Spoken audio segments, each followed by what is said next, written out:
The man that the New York Mets and Tom Seaver would like to keep off the bases, Campy Campaneris, will lead it off. 2 for 10 in the World Series. Does have a triple.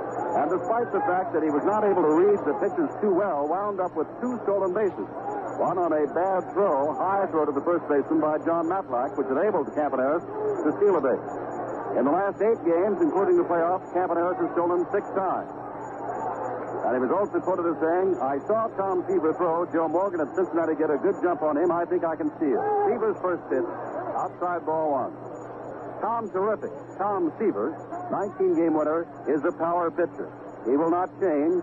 He does have a good breaking ball. He's got everything, can feel his position. Comes back with a second-rate fastball that's popped up to the in-foul territory. Grody and Milner there. Jerry Grody, the catcher, tracks it down. 1 out.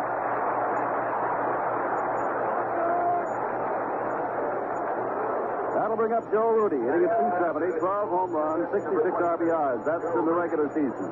A year ago, Joe, who was ill a lot this year, set an Oakland A's batting record with a 305 mark in the World Series. Rudy is 3 for 8, has driven in 2 runs, and carries a lofty average of 375. Right-handed batter, closed stance, and we'll repeat again, who can ever forget Rudy's tremendous catch in the World Series a year ago against the left field wall, leaping high against those Cincinnati Reds. Tom Seaver comes in and throws him a breaking pitch. First one we've seen tonight from Seaver. Blown away, ball 1.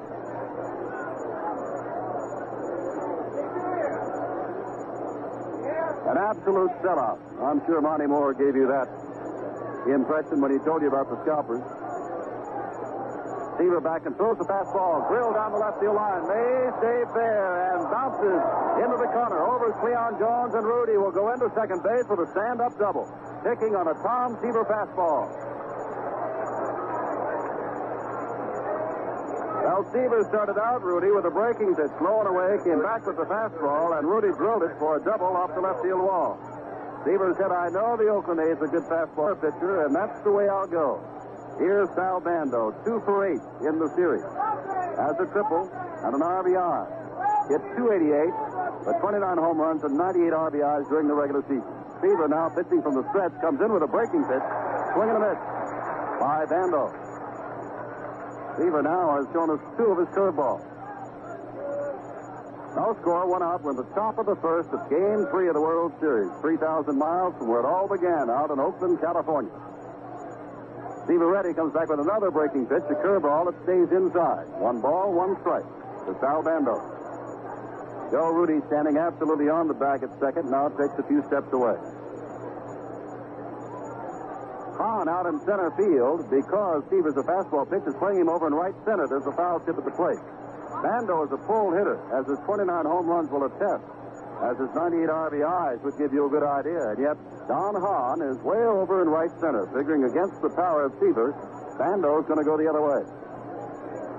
The breeze that was here before him and then disappeared has sprung up again. It is blowing toward right field.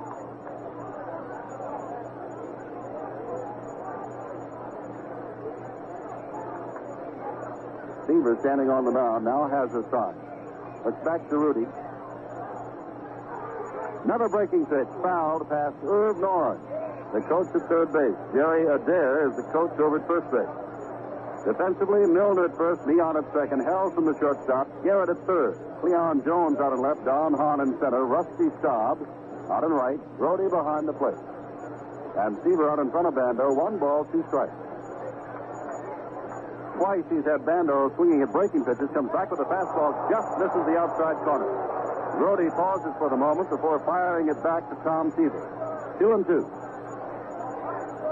It is an American League umpire, Newdecker, behind the plate tonight, and I'm sure you've heard the axiom that in the American League you get the high pitch for a strike, in the National you get the low. That was away. 2-2, fastball, foul back. 2 balls, 2 strikes. Jim Catfish Hunter, who won 21 ball games for the Oakland A's, will be the A's pitcher tonight, and what a masterful job he did in shutting out the Baltimore Orioles to win the American League Championship. Hunter is not the kind of pitcher that Seaver is. He does not try to overpower you, but hit the corner. Tom Seaver simply challenges you. And a 2-2 count. Comes in with a breaking pitch and strikes him out. Looks like the good slider from Tom Seaver strikes out Sal Bando. 2 out. And that'll bring up Reggie Jackson. Well, as Monty also indicated, Jackson's going to get a few boos because he said before the National League Championships, I hope Cincinnati wins it because I'd rather play the best, and the Cincinnati Reds are the best. Well, Reggie Jackson tonight is going against the best pitcher, the best right-handed pitcher certainly in the National League, and some say the best right-handed pitcher they have ever seen, Tom Seaver. Won the earned run on average title this year for the third time in the last 4 years. Struck out more National League this year. Comes in with a fastball, and Jackson swings and misses. And his strikeout leadership also for the third time in the last 4 years. 2 out. We're in the top of the first of Game 3 of the World Series. Joe Rudy down at second base. With a line drive double on a Seaver fastball off the 341 mark out in left field. Seaver looks back to Rudy, comes in with another fastball, and swing and a miss again by Jackson. Seaver has thrown 2 fastballs right past Reggie Jackson. Jackson hitting .444 in the series, 4 for 9. All 4 of those in Sunday's second game. Led the American League in home runs and RBIs. Made a superb catch to save the game on Saturday in Game 1. And now Neudecker steps out, calls time for the moment.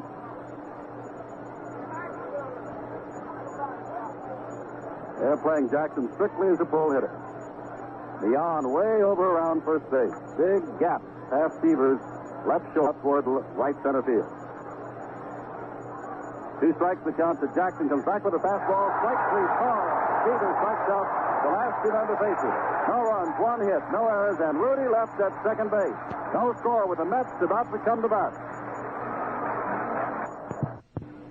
A play here at Shea Stadium, and Tom Seaver just threw the ball right by Sal Bando and Reggie Jackson with a man in scoring position. And now Jim Catfish Hunter, who, as Jim Simpson pointed out a moment ago, is not a power pitcher, but he's quick enough that he can throw the ball by some batters. Will go at the New York Mets.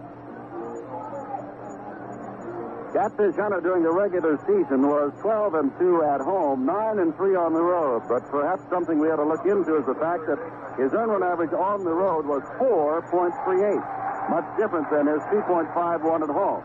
Not as effective on the road during the regular season. He'll face third baseman Wayne Garrett to lead off the last of the first inning. Garrett, left-handed batter.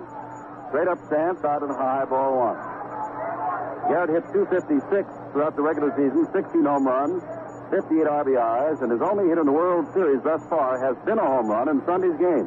1 for 10. Drills this one deep toward right field, picking on a curveball, and it is gone. Home run. Mets lead 1-0.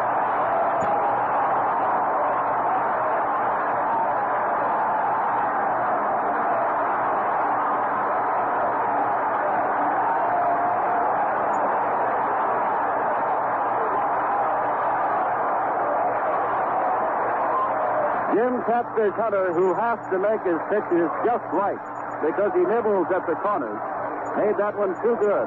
A breaking ball that Garrett waited on and pulled into the mezzanine out in deep right field. It's 1-0, and Felix Leon, 1 for 10 in the series, right-handed batter, chokes up a great deal, takes a breaking pitch in the dirt, ball 1. Tennis at first base, Green at second, Campaneris the shortstop, Bando at third, Rudy at left, Cleo in center, Reggie Jackson in right, and Ray Fosse catching Hunter, who comes back with the fastball that misses. It is 2-0. And Sal Bando, who is a real leader on this Oakland team, walks in a few steps to say something to Jim Catfish Hunter. 21-5 during the regular season. Leon waits with a 2-0 count and takes the fastball down low. It is 3-0.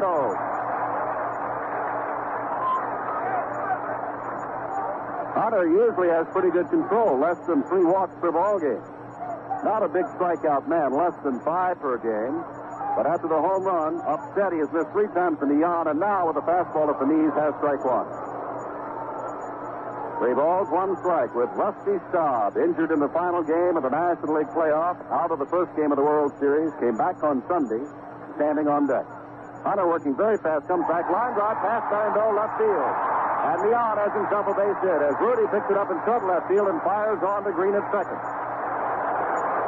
Well, Jim Catfish Hunter has fooled no one thus far. Took something off that pitch, and Leon pulled it past Bando at third base, and that brings up Rusty Staub. 15 home runs during the regular season, 76 RBIs, and we're going to get some activity in the bullpen for the Oakland A's. Lou Moon Oldham up and throwing in a hurry as Staub, the left-hander, steps in. Breaking pitch fouled back. Well, Staub, before getting injured, had 3 home runs in the National League Championship. One to give Matlack on Sunday's game, the second game of the National League Championship, all the runs he needed. And then 2 in the first 2 innings of Game 3 to drive in 4 more runs, a total of 5 RBIs. 1-0 on Garrett's home run. In the last of the first, the Mets lead it, none out, Neon at first. Mets are not a running ball club. Hunter looks over and throws a fastball that hits in front of the plate. Fosse picks it up on the first hop, and Staub yells down to Neon, "Don't go." The Mets, who did not run throughout the season, have not attempted to steal a base thus far in the World Series. On ball 1, strikes to Staub. And always at Shea Stadium in New York, you will hear that undercurrent of tension and excitement of this capacity crowd. Rain came before the game, slackened about 15 minutes before the game. Absolutely clear skies now. Wind blowing toward right field, favoring Rusty Staub. There goes Leon, ground ball to the hole. Past Campanella from the hit and run. Leon goes on to third base and will stop there. Perfectly placed by Staub. Leon running with the pitch. And now Catfish Hunter is in real trouble, and Dick Williams pops out of the dugout and across the foul line. Well, the A's have been saying they know that in New York, the Mets do something that they don't do all the time elsewhere. They don't lie down and play dead. The Mets come out playing aggressive baseball, satisfying their many fans. And Garrett's leadoff home run forced Hunter to go 3-0 to Leon. Then with a count of 3-1, threw him an off-speed pitch, and Leon drilled it to left field. Staub, with Leon running on the play, took a check swing and bounced it right past Campaneris, who was breaking to cover the bag at second. And here comes Cleon Jones with more base hits in the 1973 World Series than anybody else. He is 5 for 9 with a .556 average. In his last 17 games, he was the hottest thing the Mets had, hitting .323, 18 RBIs. Runners at the corners, 1 run in. Pitch kept as the outside corner, strike 1. Hunter against the Baltimore Orioles in Game 5 of the American League Championships was very sharp, especially keeping the ball lowered on the outside corner to the right-handed hitters. Hunter ready and back and throws. This bounces in the dirt away from Fosse. It'll lead 2-0 as scoring is Leon from third base. Staub goes to second. Hunter wild pitches home the second run.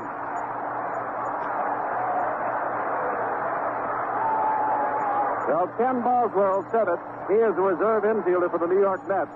He said, it is not that the crowd inspires us to do more. It's what the crowd does to the opposition. It shakes them up. And Hunter has wild pitch home.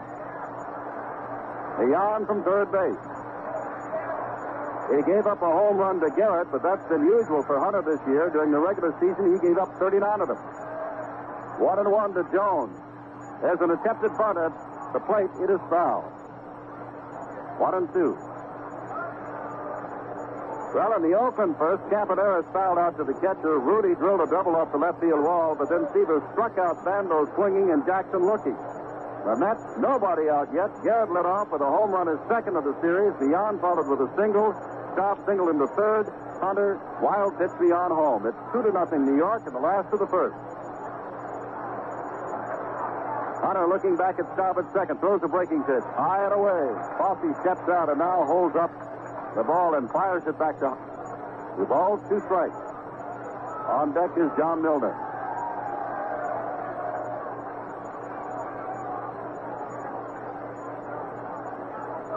And overhead goes a blimp with the message, "Let's go Mets." Breaking pitch that does not break, stays inside. And it's 3-2 to Cleon Jones. Jones, a line drive type hitter, will hit to all fields. Had 11 home runs during the regular season and a home run on Sunday to the opposite field. They play him to hit to the opposite field.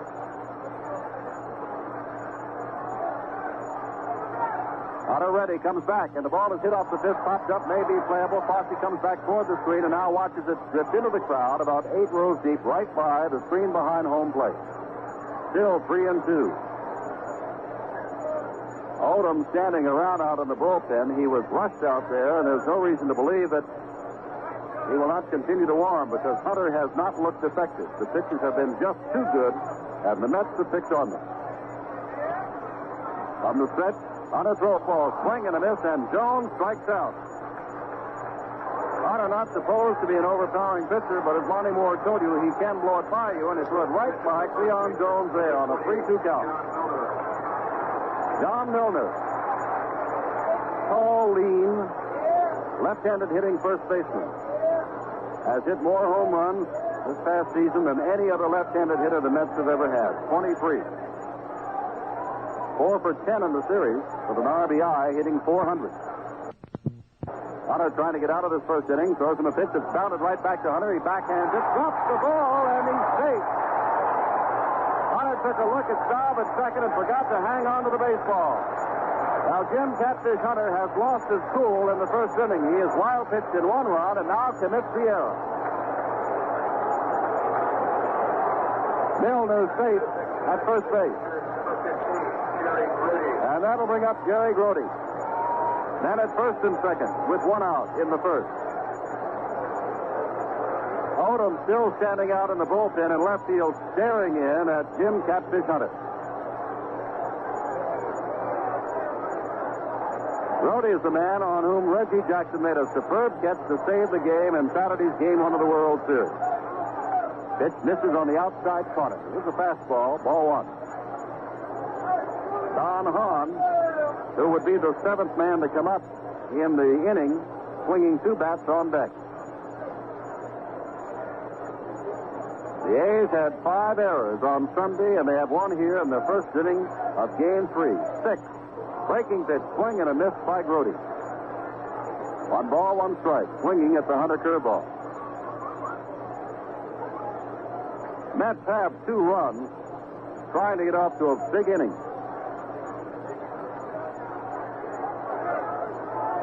Hunter right back, down low with the fastball. 2-1.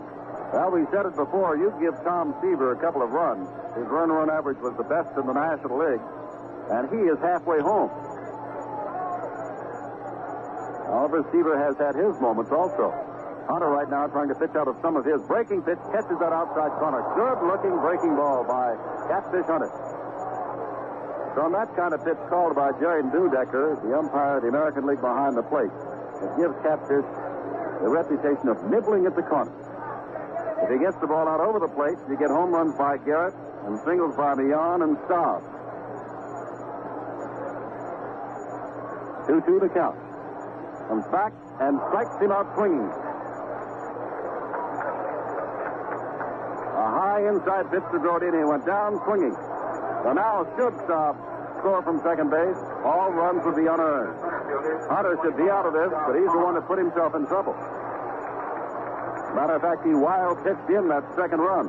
Here's Don Hahn, 1 for 9 in the series, hitting at 111. Right-handed batter punches this one toward left field, sinking line drive. Over comes Rudy and has it. And Jim Catfish Hunter is out of it after 2 runs on 3 hits and 1 error and 2 men left. At the end of 1, the Mets lead the Oakland A's 2-0. Back at Shea Stadium in New York, Gene Tennis, the batter, swings and misses on the first pitch as he leads off the second inning. It's strike 1. Tom Seaver staked to a 2-0 lead. Right back with another fastball, grounded off and into the A's dugout. Tennis, the hero of last year's World Series. 1 for 6 in this World Series, but has drawn 3 bases on balls. He had 101 during the regular season, 4th best in the American League. Flag still blows out toward right field. Breaking pitch, and Tennis strikes out on 3 pitches. Got 2 fastballs and then a curveball, and Seaver has now struck out 3 men in a row. And the heart of the lineup, Sando, Jackson, and Tennis. Davalillo, who spent a great deal of his time in the National League, batting 6th tonight, playing center field, left-handed batter, will step in. And by the way, All of you listening on the American Forces Network in Europe, throughout South America, on FEN in Asia, and in Japan, we welcome you to Game 3 of the World Series from Shea Stadium in New York. Seaver throws a breaking pitch, a curveball that stays outside to Davalillo, ball one. Mets had their 2 runs on 3 hits, no errors. Oakland, no runs, 1 hit, a double by Rudy, and 1 error that did not hurt Catfish Hunter. His wild pitch did. 1-0 the count to Davalillo. Seaver comes back with the fastball. Outside, it is 2-0. On deck is the catcher, Ray Foxy.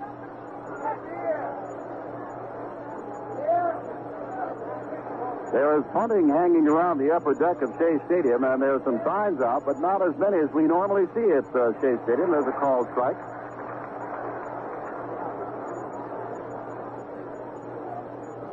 One sign says, shave the A's. And, of course, there are many you gotta believe signs around. Seaver back with the fastball, a little outside. 3 balls, 1 strike to Davalillo.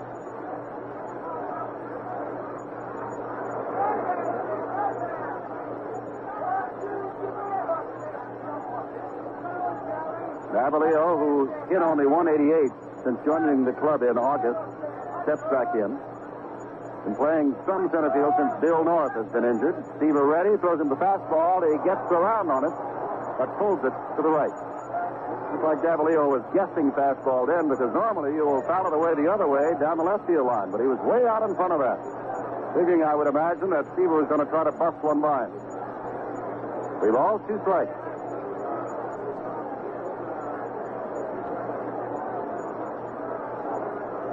Seaver ready to throw.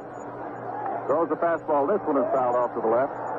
Tom, a Fresno, California man, where he was all everything in high school out there, now lives in Greenwich. In the World Series of 1969, he lost 4-1 at Baltimore, but then came back and pitched a 2-1 complete game in the 4th game here in New York. Back again, fastball catches the outside corner, and there's strikeout number 4 in a row. But Davalillo looking on a 3-2 fastball. And that'll bring up Fossey. Right-handed hitting catcher, former Cleveland property. Hit .256 throughout the season, but he is 0 for 8 in World Series play. Right-handed batter. Mets lead this 2-0 on 2 in the first inning, including a home run by Garrett, his 2nd of the series. Tom Seaver goes to work on the right-hander Fossey, throws him a curveball that drops in beautifully. Strike 1. Well, they say the A's scouting report says that Seaver can field. He can hit pretty good. He can throw the fastball faster, has a good curveball, good change, good slider. Good hard curve. There's a fastball, and it's fouled off down the third base line and gets past the ball boy down there. Well, there are many things to be said about Chase, New York, and the Oakland Coliseum, pros and cons of those 2 different ballparks. The biggest one I can see, they've got lovely ball girls out in Oakland, California. A couple of young boys up here. 0-2. Oh, he missed with a breaking pitch. It gets under the glove of Brody. Rolls back to the screen. 1 ball, 2 strikes. Seaver started out Campaneris at the top of the first inning, getting into foul out to Grody. Rudy laced that fastball for a double off the left field wall, and since then it's been good night, folks. Bando struck out swinging, Jackson looking, Tennis swinging, and Davalillo looking. Comes back with another low and away breaking pitch that goes into the dirt. Eller of Cincinnati back in 1919 and Mo Grabowski back in 1966 struck out 6 in a row. That is the record for consecutive strikeouts in the World Series game. Fastball. And there is strikeout number 5 in a row. So Tom Seaver is taking dead aim on the record, and more importantly, he leads at the end of an inning and a half, 2-0 over Oakland. Right now, the story is Seaver. He has struck out 5 Oakland A's players in a row, and he has a super fastball and outstanding control of it. He's throwing a few breaking balls, but that's just sort of frosting on a cake once in a while. He is throwing the fastball by the A's batters as of right now. Brad Harrelson leads it off in the last of the second inning. Harrelson had quite a game Sunday. Hit the ball very hard his last 4 times at bat. One of them was a line drive to deep left. Wound up with 3 hits in his last 4 times at bat. He's 3 for 8 in the series. Has an RBI, hitting at .375. Elson finished the season strong, batting .333 here at Shea Stadium. Catfish Hunter throws him a fastball on the inside corner, waist high. It's strike one. Hunter initially got in trouble with a hanging curve that Garrett hit in the right field seat. That was the first run. There's a breaking pitch outside. Ball one. Then Leon followed with the single to left. Staub punched the single past Campaneris, who went to cover second as Leon was running. He went to third. And Leon was wild pitched home by Catfish Hunter. Drive straight away, short center field. On comes Davalillo, and Jackson. Davalillo is there and has it for the first out of the Mets second.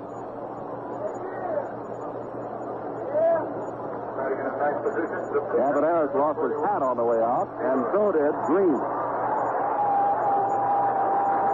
Well, here's Tom Seaver. He's won 20 games this year, if you include what he did in the National League Championships, but his regular season record, 19-10, but that dandy earned run average. And he led the National League in strikeouts with 253, and he struck out 5 in a row here tonight.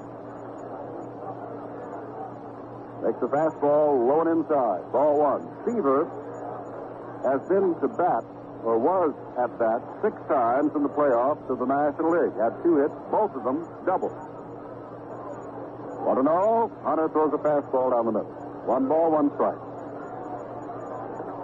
Pitcher to pit never in the minor leagues. Tom Seaver 1 year in the minor leagues. Their careers have been spent almost exclusively in the big time, and now in the World Series. Breaking pitch, gets inside, and Hunter has lost his hat. 2-1. Garrett, who hit the home run in the top of the first, stands on deck. Well, that wind has really shifted around. Instead of blowing toward right field, is now blowing very hard toward left, favoring the right-handed hitters. Another fastball down the middle, and it's 2-2 to Seaver. That's called strike 2. It is a rather cool night here, and top coats to raincoats are very much in vogue. Down to the screen. Some people are bundled up. Those who are simply wearing sports jackets have warmer blood than we do.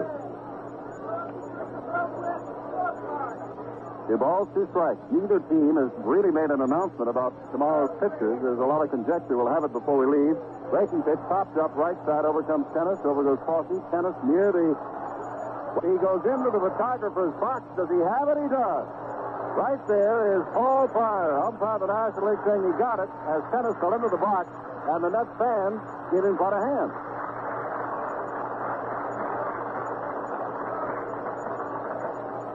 Two out in the New York second.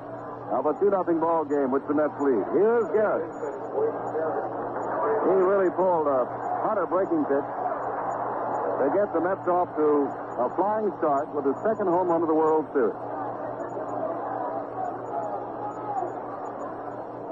Hunter admittedly has been pitching to the 8-9 men in the order, but his control has looked much better here in the second inning. This one is away from Garrett, ball one. He was throwing balls in the dirt, committed 1 wild pitch, and committed also an error in the top of the first inning. There's another drive, but he got around on this breaking pitch. Garrett pulled 1 for a home run and gets too far around on this one, puts it foul deep to right. 1 ball, 1 strike.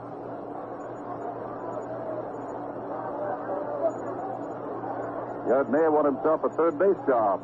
Low and inside, 2-1 this year. The Mets have had a perennial search in their 12-year history of looking for a third baseman. They made all kinds of trades, good and bad. A lot of bad ones trying to find a third baseman. Garrett may have won the job. There's a pitch too low to him, 3-1.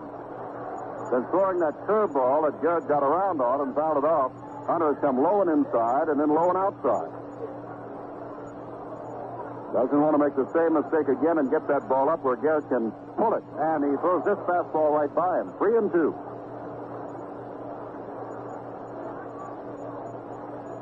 Temperature expected to drop into the high 40s tonight before the end of the game.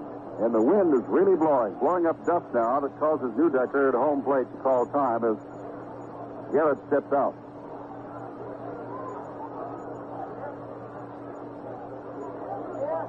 Breaking pitch outside, he has walked Garrett. First walk of the ball game with 2 out, and that'll bring up Leon. Leon, who committed the error in game number 1 that allowed the 2 unearned runs that defeated John Matlack and the New York Mets in game 1, has scored a run here, leading or following Garrett's home run with a single to left, and scoring on a wild pitch by Catfish Hunter. Staub walks out on deck. For those of you who have not seen Felix Leon, he crouches very low and nearly goes halfway up on the bat, choking it. Strikes out very seldom, nearly always makes contact. Good man to usually hit and run on, and this is fouled to the screen. High known plate, strike 1.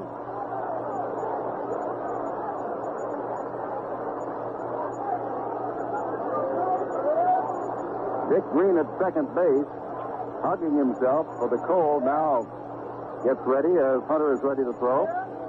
Ball drilled right, foul, down the right field line. 2. Russ Getz, the American League umpire at second base, looks like he is standing on a windy street corner, lifting up one foot, putting the other down, hugging himself.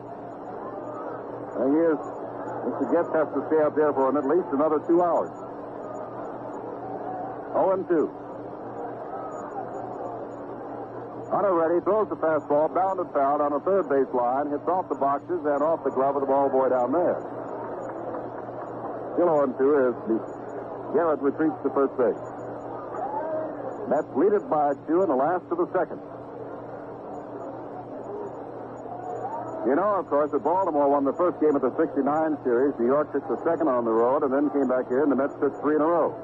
Well, Oakland took the first game of the 73, New York the second, and now they're back here. Well, they're running with Leon swinging.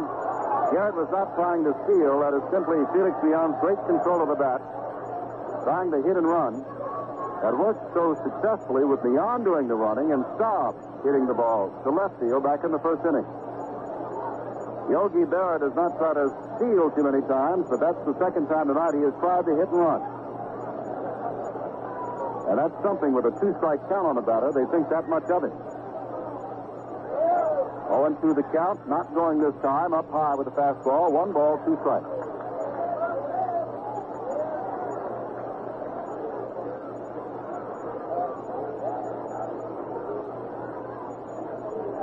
We will have games 2 and 3 tomorrow night from New York. Question is, do we go back to the coast for games Saturday and or Sunday? Little line drive at Campanella takes by second base. To get him out of trouble, no runs, no hits, no errors, and Garrett left at first. They've gone through the first 2. New York leads it 2-0. As the Oakland A's bat in the top half of the third inning, it'll be up to Dick Green as to whether or not Tom Seaver ties an all-time World Series record of striking out 6 in a row. The way he's been throwing so far tonight, and the way that wind is blowing, and the colder it's getting, these batters are going to have a few bees in the hands when it's all over if he keeps throwing this hard. Dick Green struck out 4 times, makes that 2 times, only batted twice in game number 2 and 1 time in game number 1. Downs this ball, so there will be no record. Third baseman Getz was on to first and there's 1 out. So the record very quickly goes by the board. Didn't even get a chance to say that it was Green who was batted for. Early in the ball game Sunday, that set up the Kubiak replacement. Kubiak was batted for. That set up the Mike Andrews replacement at second base. The 2 errors that allowed the 3 runs. The subsequent squabble over Andrews. Was he fired or is he really hurt? And the commissioner's office denying the A's the chance to use anyone else to fill in for Andrews and ordering that he be in uniform, which he is not. Here's Catfish Hunter.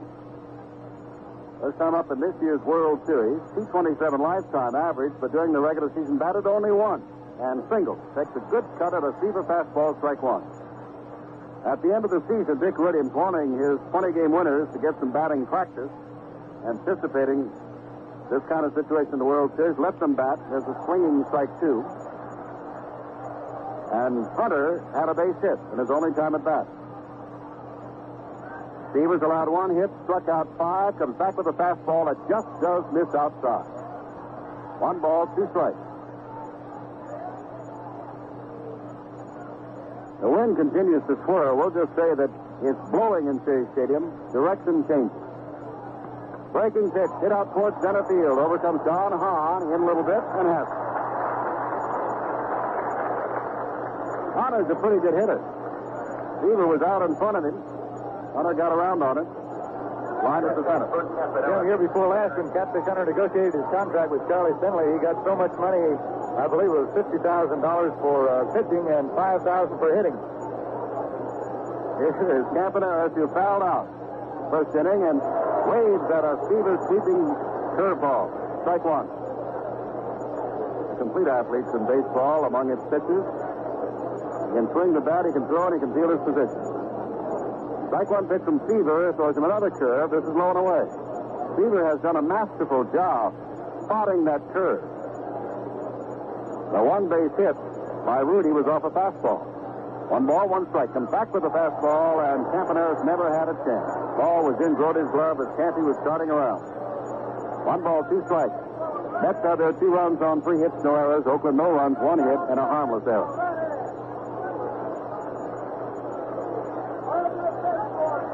Tom Seaver throws another fastball line to right field on a bounce between Milner and Mian, and the base hit for Campaneris. Just did get his bat on a Seaver fastball and hit it the other way. And that'll bring up Rudy, who has the only other hit against Seaver, the double off the left field wall. Bando walks out on deck as Rudy prepares to step in. Rudy, the right-handed batter. Jackson and Davalillo, the only left-handers in the lineup against the right-handed Tom Seaver. Seaver ready and throws. It's down low, blocked by Groody. Ball 1.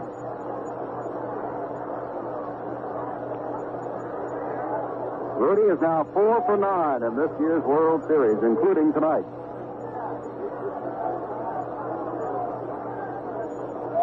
Has home run power. Fastball grounded toward Helson at shortstop. Picks it up, goes on to be on at second base for the fourth, and that's it. No runs, 1 hit, no errors, and 1 man left. We go to the last of the third. Seaver, the Mets, still nursing that 2-0 lead over Oakland. No runs. They've had 2 hits so far off Tom Seaver. Now as Catfish Hunter gets ready to go to work to Rusty Staub again, here is Jim Simpson.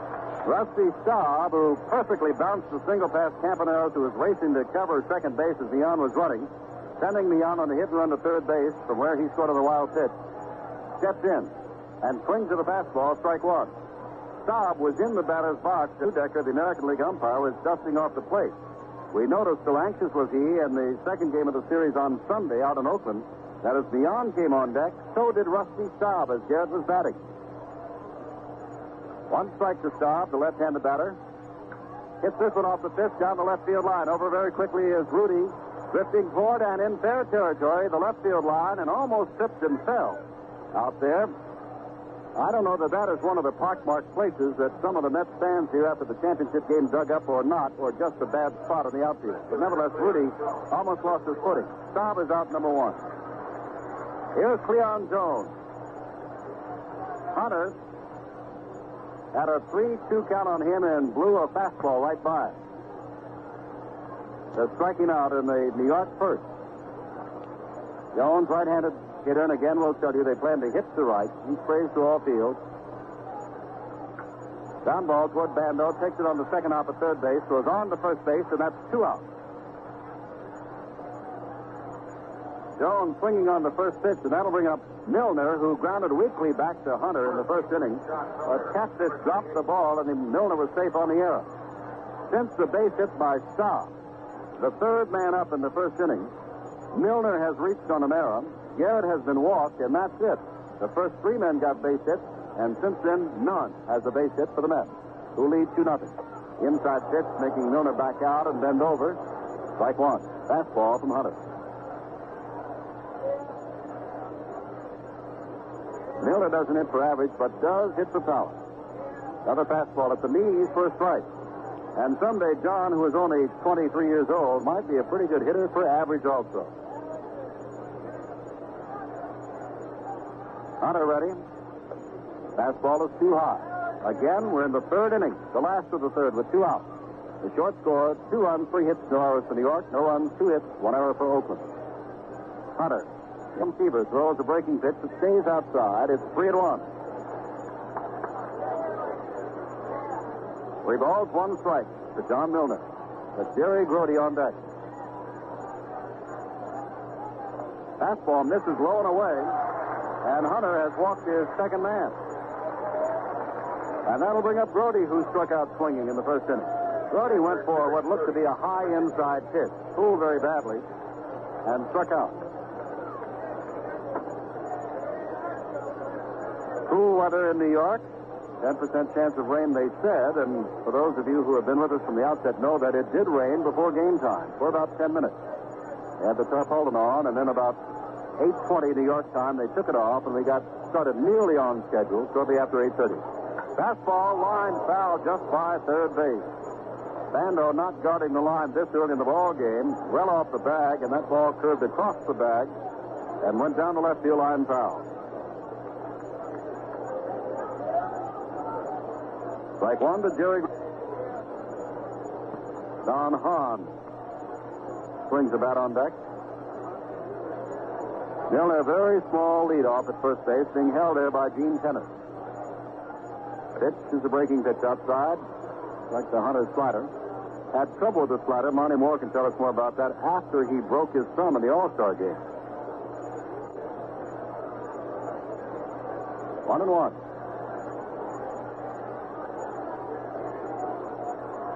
Now a check at first base. Hunter checking over to first base. Milner only stole one base all year. Mets haven't tried to steal it all, but of course they have been hitting and running a lot. 2 out here. 1 ball, 1 strike. A breaking pitch that's too low.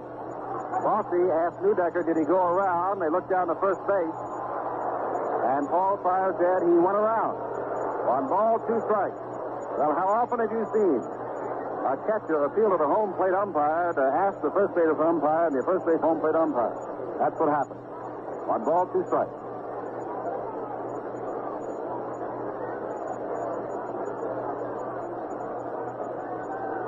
Again, Hunter checks over to first base.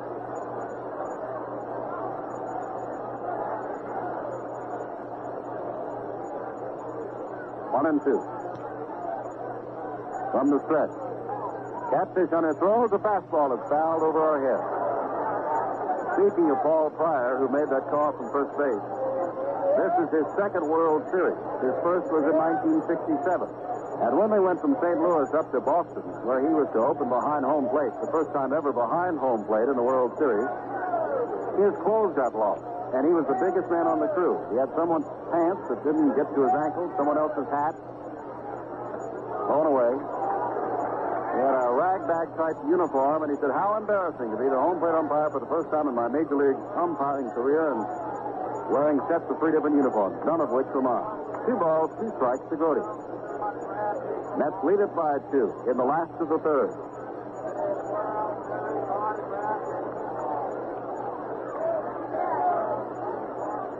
Hunter ready, takes something off this pitch. It's down toward Campanelli, who charges and now throws to second base. As almost an afterthought. Could have gone to first base. No runs, no hits, no errors, and 1 man left. At the end of 3, the New York Mets lead the Oakland A's 2-0.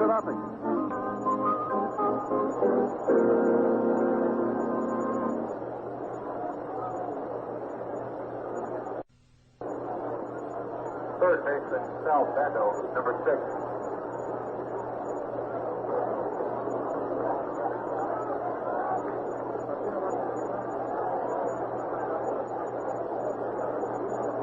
Sal Bando, right-handed hitting third baseman, who struck out on the slider back in the first inning, steps in against Seaver and sees the slider go low and away. Ball 1.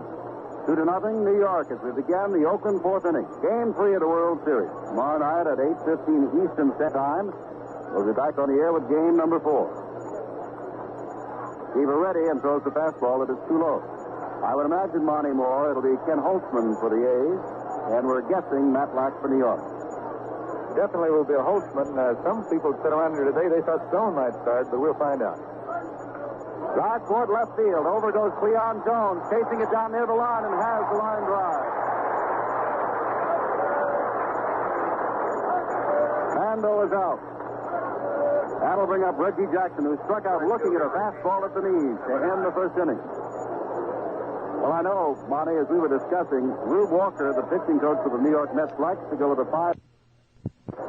Well, I know, Monty, as we were discussing, Rube Walker, the pitching coach for the New York Mets, likes to go with a 5-man rotation, 4 days rest. And during the regular season, it's proved to be an exceptional method of pitching, and the Mets had great success with it. But in the World Series, he might just go off that for a moment and go with his best in Matlack, who did not go all the way in game number 1, remember. Jackson fouls the first one off. Out of play. Matlack in the first game worked 6 innings. Gave up 2 unearned runs and only 3 hits. And if the Mets could have their 2-0 lead held on to tonight, Yogi Berra might be sniffing a real advantage by starting his best pitcher of the last month, John Matlack, tomorrow night. 1 strike to Reggie Jackson. Jackson 4 for 10 in the series. This ball hits the plate. Ball 1. Has a double, has a triple, has driven in 2 runs. And at this moment, the wind favors strictly Jackson, blowing toward right field. Tom Seaver, the right-hander, throws a breaking pitch. Strike. Oh, he has used that curveball when least expected. 1 ball, 2 strikes. Count of 0-2, and he went with a breaking pitch.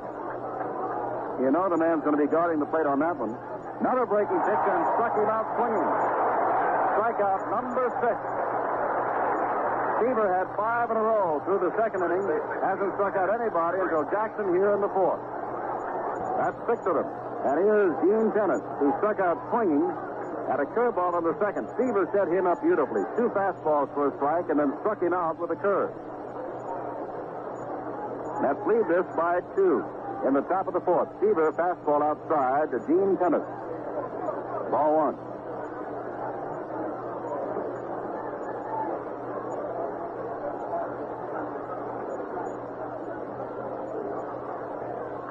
Throwing again, the fastball stays inside, 2-0. Seaver, in his last game that he pitched, was the clinching game last Wednesday for the National League Championship. 7-2 over Cincinnati. Swinging a miss by Tennis.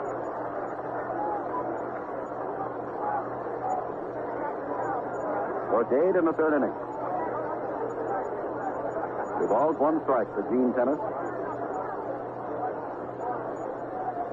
Only 26 years old, hero of last year's World Series. Afterwards, he said he wound up with virtually no endorsement.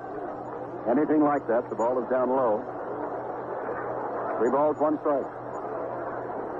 In return to have a good year with 24 home runs and 84 RBIs playing all of this year. Another fastball, and Tennis draws his 4th walk of the World Series, the first given up by Seaver. And we'll recall again, he was 4th in the American League in drawing walks during the regular season. Dick Davalillo, who was struck out looking at a fastball on the 3-2 count of the second, comes up. Seaver has given up a double to Rudy, a single to Campaneris, and has walked Tennis. That's it in 3 2/3 innings. The Mets got their runs in a hurry with a home run and 2 base hits and a wild pitch. The first 3 men up in their half of the first inning. Fastball, strike to Davalillo. Seaver, to repeat, the power-type pitcher. He goes right after the batter.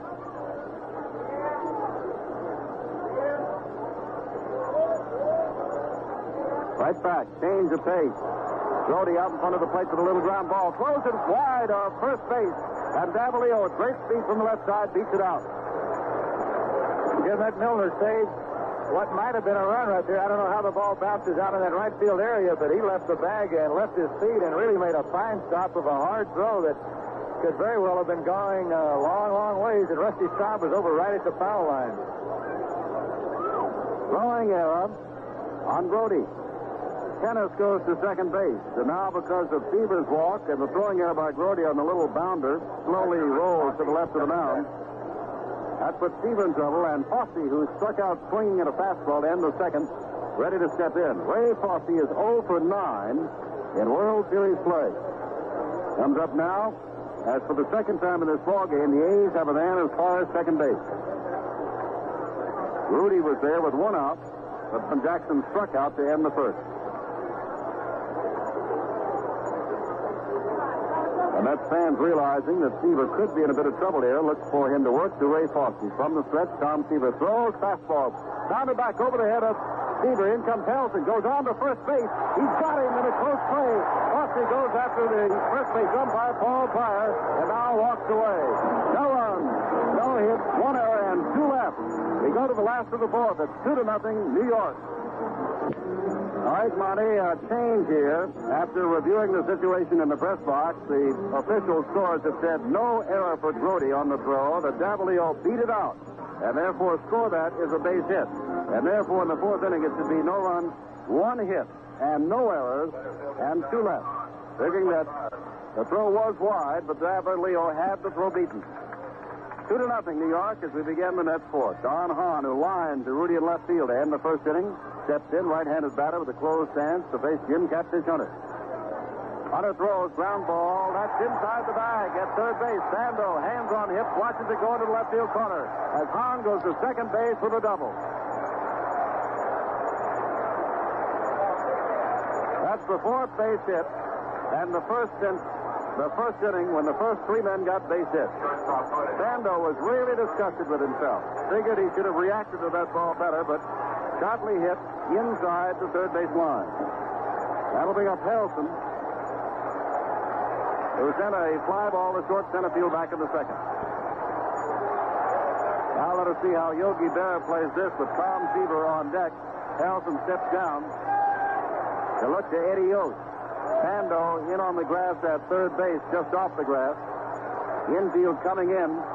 All of them charging. The bunt is laid down the third base line, foul. Lindblad and Odom now throwing. Odom has been up the right-hander. Lindblad the left-hander. And Monty, so many times you're the Oakland A's broadcasters. If you watch the Oakland A's not knowing how most people will try a bunting playing defensively, the Oakland A's will surprise you. Yes, they have a lot of trick plays they work, and of course there was one that didn't work the other day in the game in Oakland where Sal Bando charged. They have a whole series of plays here where either the second baseman will charge. Ordinarily it's Bando charging and Campaneris going over to cover third. Alton, switch hitter, choked up on the bat. Bando in on the grass. They're still looking for the bunt. Fastball inside. He did not offer at it. 1 ball, 1 strike to Harrelson. Obvious now, at least in the early going, they may change as Yost switches the signals back and forth to Harrelson, who looks down to him at third base. If they're trying to get Hahn over to third base, let Seaver with a ground ball or fly ball or base hit to get him in. And, of course, Garrett would also have an opportunity. 1 ball, 1 strike. Hunter ready. Almost hit him. Down low and inside. 2-1. Well, as a rule of thumb, if you know a man is going to bunt, the one thing you like to do is to keep the ball up so he will pop it up. The lower you get it, the easier it is for him to bunt it along the ground and make the play good. That ball was low and inside. 2 balls, 1 strike. Hahn leading off at second base. There's a pitch, and he was swinging on this one, and maybe that's what Hunter thought he might do last time. Fouls it off to the right. 2 balls, 2 strikes. And now with 2 strikes, Harrison most likely will be swinging away, and he may have turned something or pulled something not serious as he swung very hard at that ball. Steps out, bends over for a moment, now steps back in. Mets lead it by 2, trying to make it 3.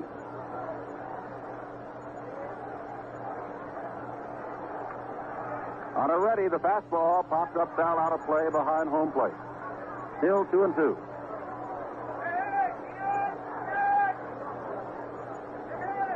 Tom Seaver, jacket over his shoulder, kneels on deck. Harold stands right up to that plate.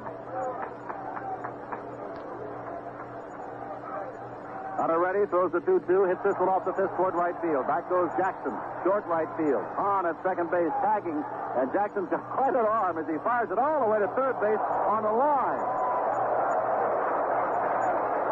And draws the cries and oohs and ahs of admiration from the partisan Met fans. That'll bring up Tom Seaver. Seaver fouled out to Tennis, who fell into a photographer's box to make the play in the second inning. 0 for 1 in World Series play. Had a couple of doubles in the playoffs. Lindblad and Odom continue to throw out on the Oakland bullpen.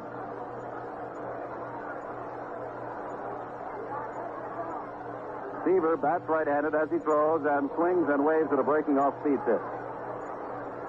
Strike one. Mets have their 2 runs on 4 hits, including Garrett's homer.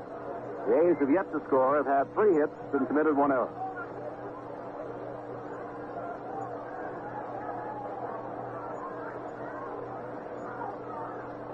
Hunter glancing back at second in the home, now throws, and Seaver swings and misses with a high fastball. 2 strikes. Wayne Garrett, who led off the Mets first inning with a home run, stands on deck. 0-2 the count to Seaver with 1 out and Hahn at second. Now the fastball down too low, and it's 1 ball, 2 strikes. Fosse turned around to Jerry Neudecker of the American League as though that might have been a strike. Down the right field line is Augie Donatelli, who made the call on Harrelson in the game on Sunday out in Oakland. When he was introduced tonight, the Mets fans gave him a big boo. 1-2, and that's foul to the street. Still 1 ball, 2 strikes. Our ball game just a little bit more than an hour old. We're on the last of the 4th. On a chilly night in New York. And what's more, it's supposed to be colder tomorrow night. 1-2. Temperature dipping into the 40s. Breaking pitch, strike 3 called. 3rd strikeout as Seaver looks at a curveball. On a 1-2 count. And that'll bring up Garrett, who hit a Hunter curveball for a home run in the 1st and then drew a walk in the 2nd. And very quickly, Wes Stock, the pitching coach, comes out to talk to Catfish Hunter. Just a little reminder, I'm sure, Jim has had a lot of trouble this year with the leadoff men. In this league, a little fellow named Al Bumbry of Baltimore, who hit something like only 7 home runs all year, hit 4 of them off Hunter, and he's a leadoff man for Baltimore. Freddie Pochak of the Kansas City Royals, a little bitty guy, hit home runs off him. And here's Garrett, who's not all that small and has a pretty good home run hitting reputation, and they know where he likes the ball, and they're going to walk him right here and fix the beyond. I think they put it up to Hunter, Jim. And Hunter, who gave up the home run and then walked Garrett, obviously said as there's outside ball 1 because, as you'll recall, Monty, in the 2nd inning, Garrett was served up another hanging Hunter curveball, and he drilled that one deep but foul in right field. So after a home run that was for real, and a ball hit so hard as to upset him, Hunter's decided to get rid of Garrett and stick him on first base. There's ball 3. That'll be men on first and second with 2 outs.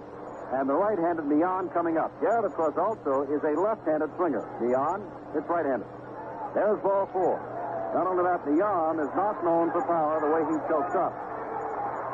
3rd walk given up by Jim Catfish Hunter. Here comes Mian, who singled and scored on a wild pitch and sent a soft line drive to Campaneris near second base. 1 for 2. They play Felix the other way in the outfield. Around to the right. Staub stands on deck. Hunter has elected the pitch to be on and now begins to go to work. I'll play at second base.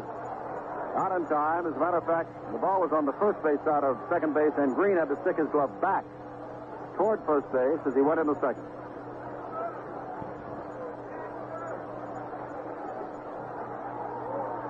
Hunter looking, Hahn dancing off second base, throws the fastball, it's foul, deep to left.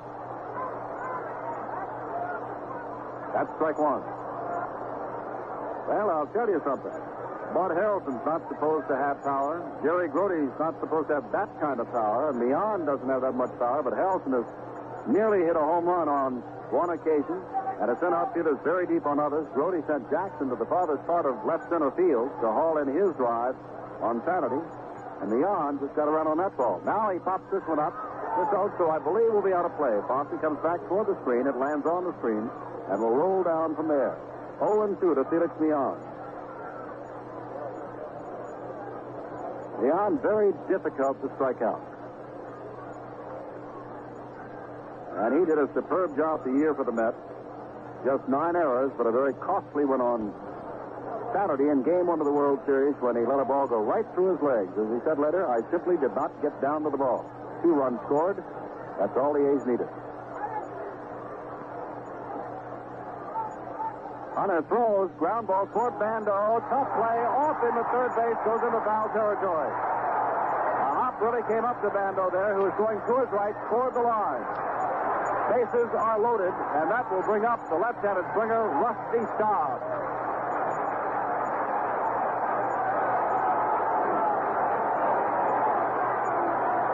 The official scores have not yet. Well, now they say it is a hit. Just now flashed. Very tough chance for Bando at third base.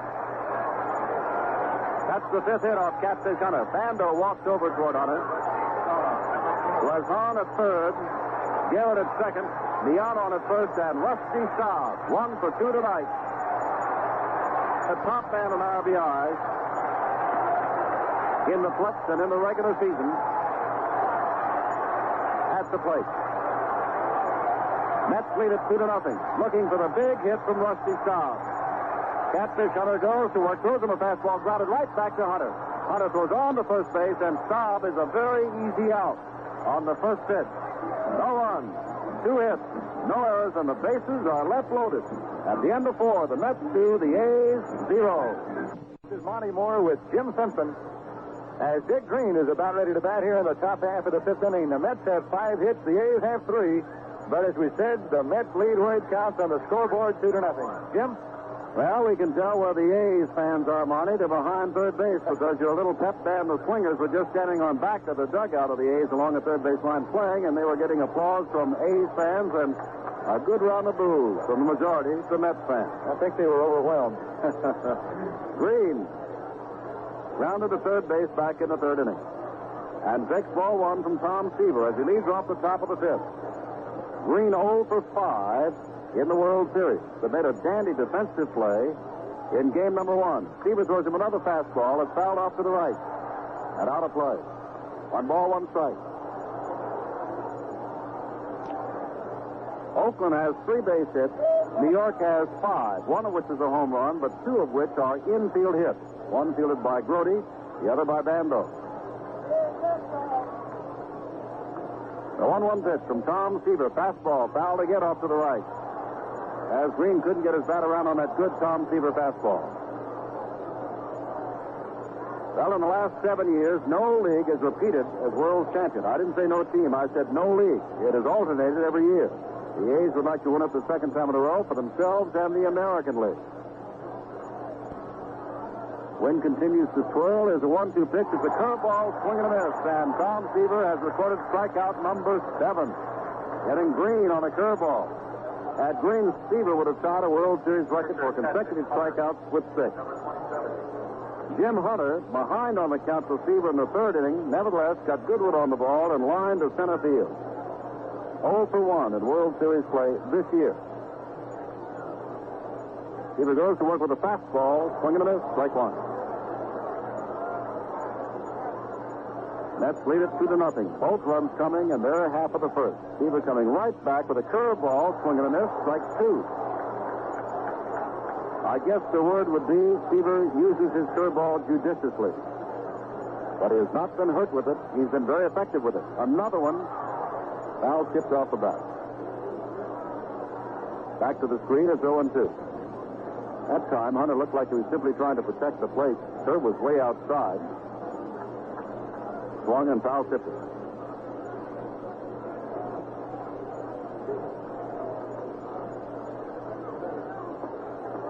Now, the swirling wind has swirled some dust or dirt into the right eye of Hunter and steps out for a moment to wipe it away.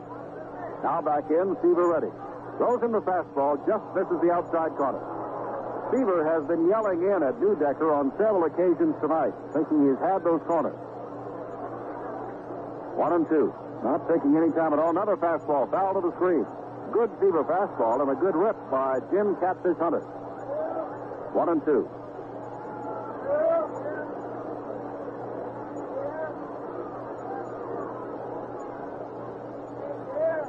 Well, in the continuing story of Russ Getz, the second base umpire, he has now gone to the outfield and is still walking around like he's very cold.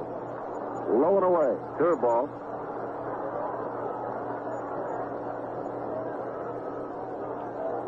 We are rather comfortable in the booth, but his temperature's at least in the 40s outside. Fastball, swing and a miss. Strikeout number 8 for Tom Seaver. They go back to the top of the lineup. And Campaneris, who fouled out in the first and drilled a Seaver fastball the other way, past Milner's base. 1-for-2 comes to bat. Mets lead it 2-0. We're at the top of the fifth. Game number 3. We will at least have 4 and 5 here in New York. Perhaps we'll have to go back to Oakland. Fastball is up high. Gordy fired the ball back. It went off the heel of the glove of Seaver and rolled out towards second base. Ball 1.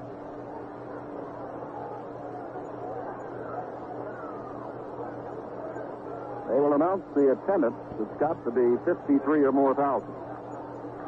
Another fastball. That one got the corner. Campaneris now looks back at New Decker. 1 ball, 1 strike. And Seaver really threw that ball. Now he gives him a breaking pitch, which he fouls back. 1-2. Juan Seaver never tries to change his game unless when he warms up he finds that he doesn't have the kind of stuff that he thought he would. Then he'll go more to breaking pitches. But tonight he must have known from the outset the fastball was with him for tonight. 1-2. He has not allowed a run. Catfish Hunter has been most effective himself since that first inning. Fouled again off to the right. In that Mets first inning, the home run by Garrett, the back-to-back singles by Millan, and the wild pitch that brought Millan home. And since then, that's been it. Nobody has scored. 1-2. Campaneris waits. Breaking pitch outside. 2 balls, 2 strikes.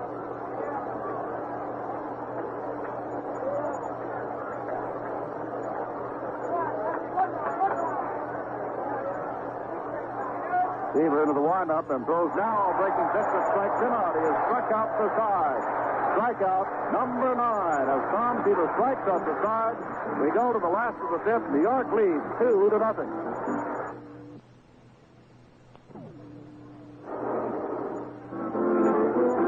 Shea Stadium, Jim Simpson with Monty Moore. And in the last of the fifth, Catfish Hunter will go through the middle of that lineup for the New York Mets. Cleon Jones, John Milner, and Jerry Grody. Hunter in trouble in the first when Garrett hit a curveball for a home run. Beyond and stopped, the back-to-back singles, and then the wild pitch and scored beyond. Since that time, with one exception in the last inning, when there was an infield hit on an intentional walk, when Hunter loaded the bases with 2 outs, Catfish has not been in trouble. He trails 2-0, last of the fifth, and for the second half of the ball game, here again is Monty Moore. Thank you, Jimmy. Joe Rudy, out in left field, is playing Cleon Jones very deep. Here's Hunter's first pitch, and it's a curve in there for a call strike. Jones had 7 home runs in the last 10 games the Mets played this year. He really was on a hitting tear at the time they needed him the most. Hunter throws a ball by him in the outside corner, swinging strike 2. You can survive first inning troubles against some pitchers, but a guy like Seaver who's really got it tonight, when you get behind by 2 to him early, the bouncing ball to Hunter near that he's got this one, throws the first for the out. 1 away. Hunter ordinarily a very, very fine fielding pitcher. As Jim said a little while ago, a complete athlete. But early in this game, though he got out of it without it hurting him, he did drop a ball. Hit back to him. It was John Milner, who's at the plate now, who hit it. The A's play Milner strictly as a pull hitter, and Hunter misses inside at high, ball 1. Oakland playing this series without their regular center fielder for the year, a very sensational young player by the name of Billy North. Breaking ball hits the knees for a call, strike 1-1 on Milner.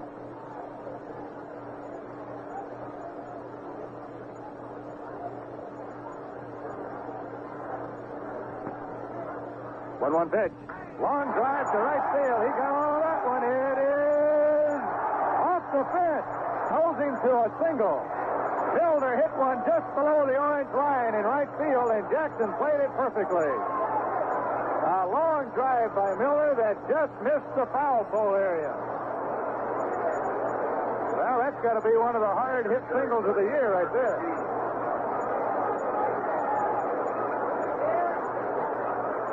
Now here's Jerry Grody. Well, Jackson has had 2 plays to make in the outfield tonight, and he's made one strong throw. He played this pitch, drive off the wall perfectly, and didn't even have to throw it back in to hold the man. Here goes the runner. The pitch swung on and hit up into the air. A little looper in the left. Joe Rudy will get it, and Milner goes back to first.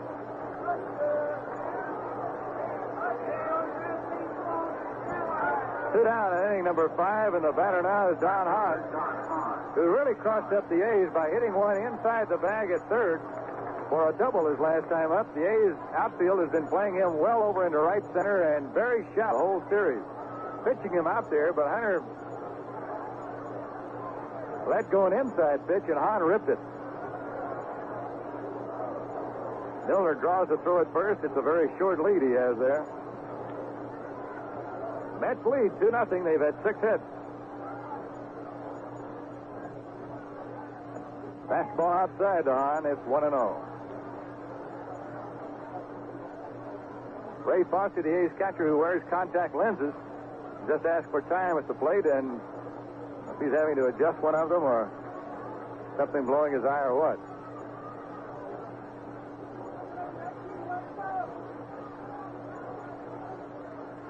Back to play. Hunter sticks to the plate. High fly ball to left field. Not very deep. Rudy coming in, and he's riding right with it. He's got it. And that's all for the Mets here in the 5th inning. The score after 5 innings of play, the Mets 2 and the A's nothing. Garrett led off the Mets first inning with a home run. Neon stopped singled, and Neon was wild pitched home by pitcher Catfish Hunter, and that's been it as far as the scoring is concerned. As far as pitching is concerned, Tom Seaver has looked incredibly fast tonight, has struck out 9, shut out the powerful A's with only 3 hits. But it's the 6th inning, and Rudy to lead it off, followed by Bando and Jackson. The A's, as the game moves on, hope to make a move against Tom Seaver. Here's Monty Moore. Joe Rudy, who had one of the A's hits and the most solid of the bunch, a line drive off the wall and left in the 1st inning, comes on for the 3rd time tonight. It'll be interesting to have the A's compare Tom Seaver and Jim Palmer after this thing is all over. The pitch, long drive to right center field. That ball is tagged pretty well. Hahn is at the fence and leaping. He's got it. Don Hahn with a leaping catch just short of the right center field fence, 396 feet away. It wasn't a spectacular catch. The ball really didn't get quite to the fence, but it would have if he hadn't have caught it. He leaped just short of the wall by about 3 feet, but I'll tell you, Joe Rudy put a charge in that one. Rudy's been the A's best hitter for the past 3 weeks, and he has hit a couple of balls like rockets here tonight off Seaver. 1 out. Here's Sal Bando. Pitch to Sal is a curve, and once in a while, I've noticed tonight, the only one Seaver's really missed badly with is once in a while that curveball will snap off way, way outside and in the dirt. That's when he's trying to get a little extra on it. Joe Rudy with excellent power to right center field just came within about 5 feet of hitting one out of here. Bando takes the whisker duster inside and high. Seaver started him off with a curve, hoping to get him leaning, and then busted one by him on the inside. It's 2 balls and no strikes.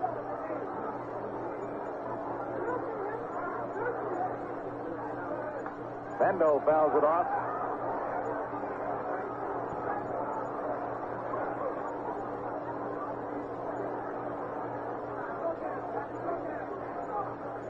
The A's team captain Sal Bando, who struck out in the 1st inning and lined out to left in the 4th. 2-1 pitch. Low with a fastball. It's 3-1. It's only the 2nd batter he's been behind in the game. He walked Gene Tennis. And now he's at 3-1 on Bando. Fastball hit deep in the center field. Hahn's on the move again. He turned the wrong way. It's over his head and off the fence. Sal Bando is on his way to second with a stand-up double. Don Hahn, the center fielder, turned the wrong way on that drive. It was to his left, and he turned to his right. But he wouldn't have caught it anyway, and that's 2 shots in a row hit by right-handed batters to start the 6th inning. And now Reggie Jackson comes up, and if he gets hold of one, it could be tied up in a hurry.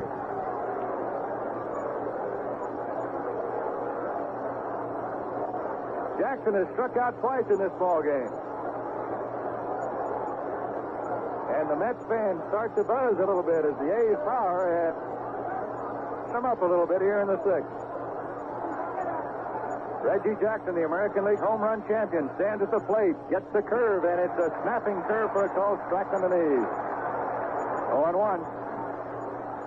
Boy, Seaver's really worked on him. You can tell the great pitchers when they know they have a challenge at that plate.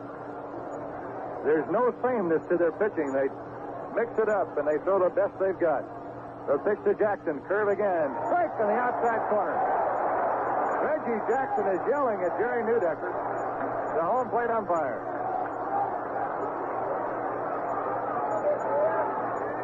Well, it's like the train that's coming by every day at about the same time. You know it's coming. Jackson has seen 2 curveballs in a row now, and he almost got a feel that the Express is going to be here just any minute.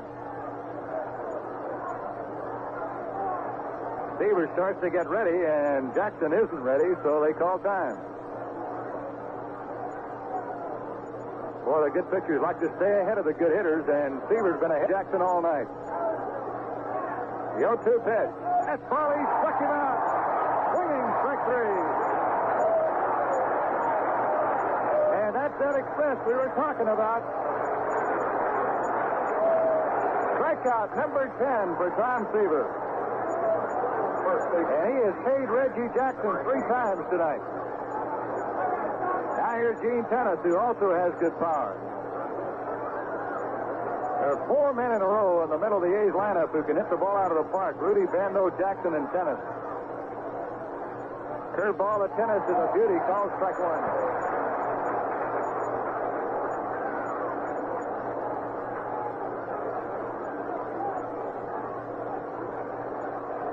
Seaver gets set. Here's the pitch. Fastball line to left field. It's hooking and goes fair into the corner. Here's Sal Bendo coming in to score, and Gene Tennis goes to second with a double. It's a 2-1 ball game, and the A's have really teed off on Tom Seaver here in this inning.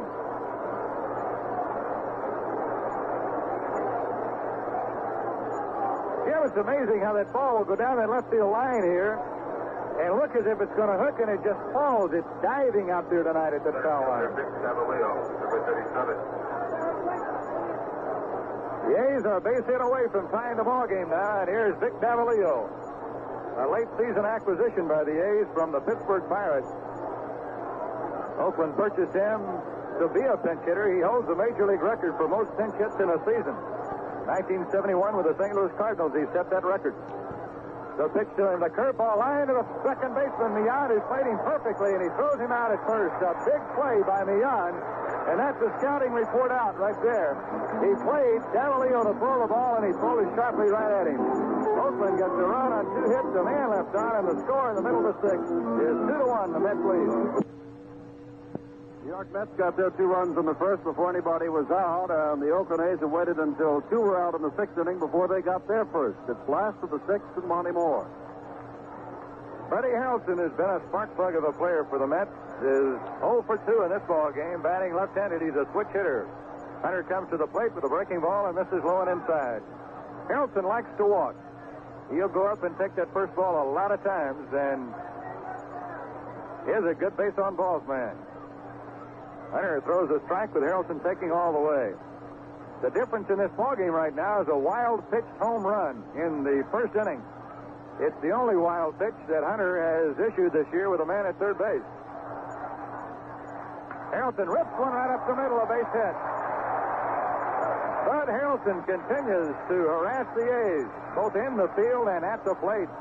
That was a line drive right back through the box, and now Oakland. Captain Sal Bando goes in to talk to Jim Hunter, and the reason he's going in now is to set up a defense against Tom Seaver, who's coming up. Oakland showed in the first game of the World Series that they charge their second baseman with a pitcher at the plate once in a while. The A's bullpen goes to work. Darrell Knowles and Raleigh fingers. Here's a pitch, bunted foul. And Bando is charging hard from third base. Tennis hard from first. Now Bando goes in to talk to Hunter again. Early in the game, for long relievers, it was Lindblad and John Odom. But now we're in the last half of the 6th inning, and the short relievers, Knowles and Fingers, are up. Harrelson off first. Seaver's the plate. Here's the pitch. He takes a strike. And now will the Mets bunt with 2 strikes on Tom Seaver.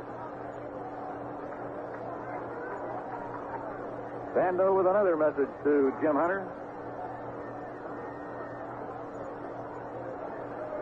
Last year in the World Series, 6 of the 7 games were low-scoring, 1-run ball games. We've had 1 2-1 game already in this series. The pitch is bunted foul by Seaver. That's a strikeout. Number 4 for Jim Hunter. One out, back to the top of the batting order, and here is Wayne Garrett, and Hunter threw a home run ball to him in the first inning and has walked him twice since. Wayne's brother Adrian was in the Oakland A's organization for a while, a couple of years back. Got up and didn't get a whole lot of at-bats with the A's, and eventually went to the Chicago Cubs, where he played this year. Harrelson off first. Here's a pitch. It's popped foul out of play. Garrett turns around at the plate rather disgusted-like. I think he feels that he got his pitch right there. Look for Oakland to do some pinch hitting in the 7th inning. They have Fosse, Green, and Hunter due to bat. See Jesus Salou running around in the Oakland dugout. Darren Johnson has a bat in his hand. And Alan Lewis has a helmet in his hand, which means they're hoping somebody can get on and he'll run. Here's a pitch, swinging, strike 2. Catfish challenged Garrett that time and got it by him.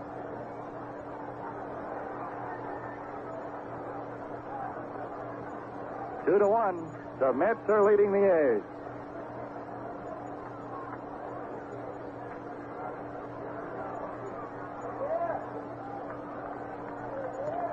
Hunter to the plate again, up high, a ball.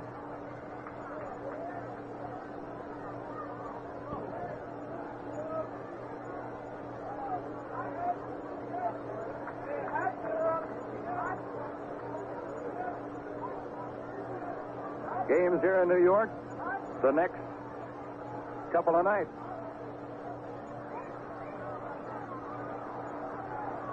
One ball, 2 strike pitch. Curveball fouled away. Boy, Garrett is a very aggressive hitter at that plate. We're in the last half of the 6th inning. Mets lead the A's 2 to 1. The Mets have 7 hits, Oakland 5. There's been 1 home run in the game. Garrett had it. There have been for very close. Fosse giving an inside target. The pitch up high. Ball 2.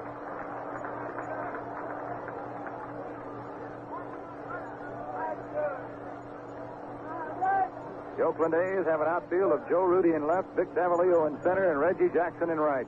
They're swung around to the right. Hunter's pitch. Curve, strike 3 called. He hit the outside corner, and Newdecker's consistent. He's giving both pitches. Are both pitchers that same pitch tonight? There are 2 down. That's 5 strikeouts for Hunter, 10 for Seaver. And now here's Felix Millan. He's had 2 hits tonight, both singles, and he lined out to Campaneris his other time up. Have a man at first for the Mets, Bud Harrelson, who led off the inning with a single.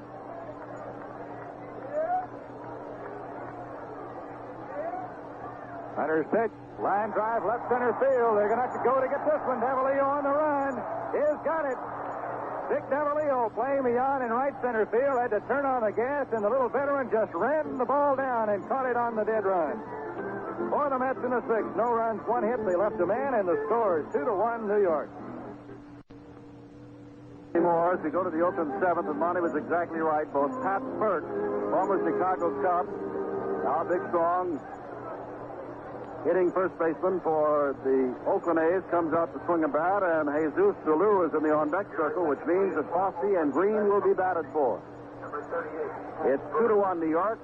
They got Goodwood on the ball in the 6th. Rudy hitting the ball deep to center field. Bando doubling. And Tennis doubling him home. The A's and the pinch hitters go to work, and so does Monty.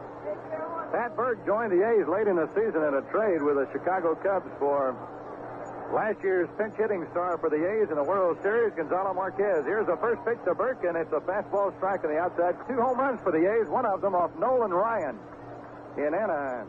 Another very hard-throwing right-hander. Tom Seaver winds up the pitch to Burke. Curveball. It's over but low. 1 ball and 1 strike.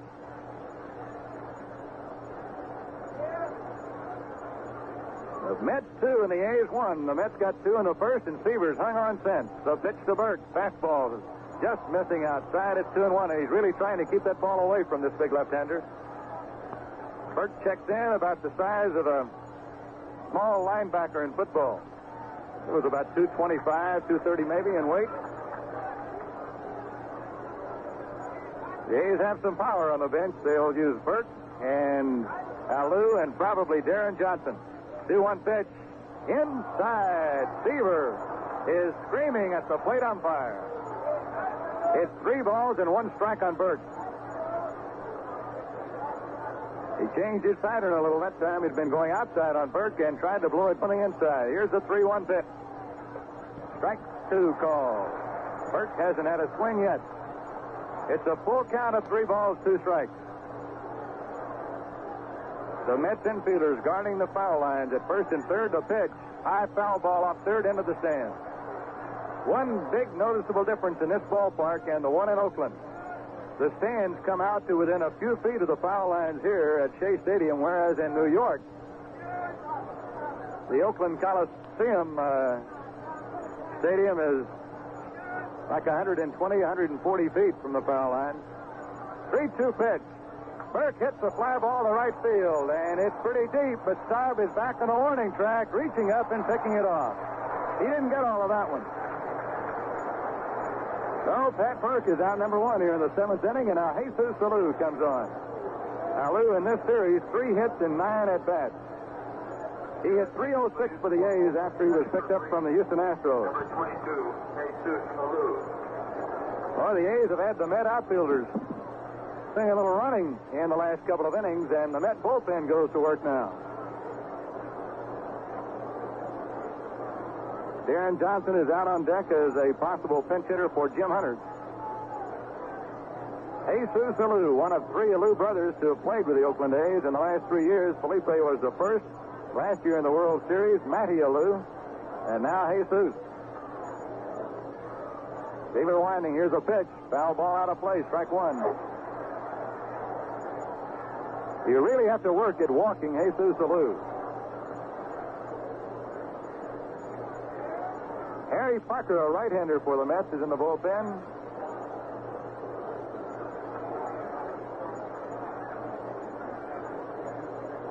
And Ray Sadecki, a left-hander.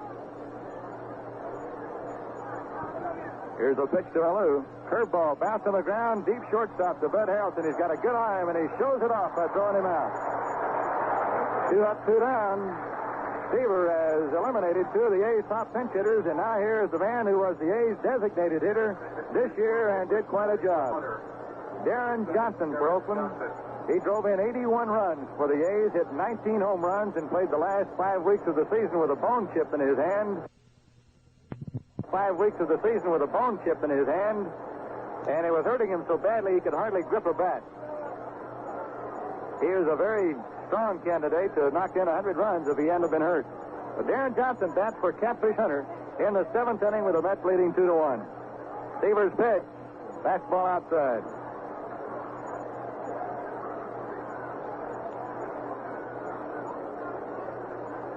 Seaver working quickly, comes to the plate with a curve and misses with it. It's 2 balls and no strikes.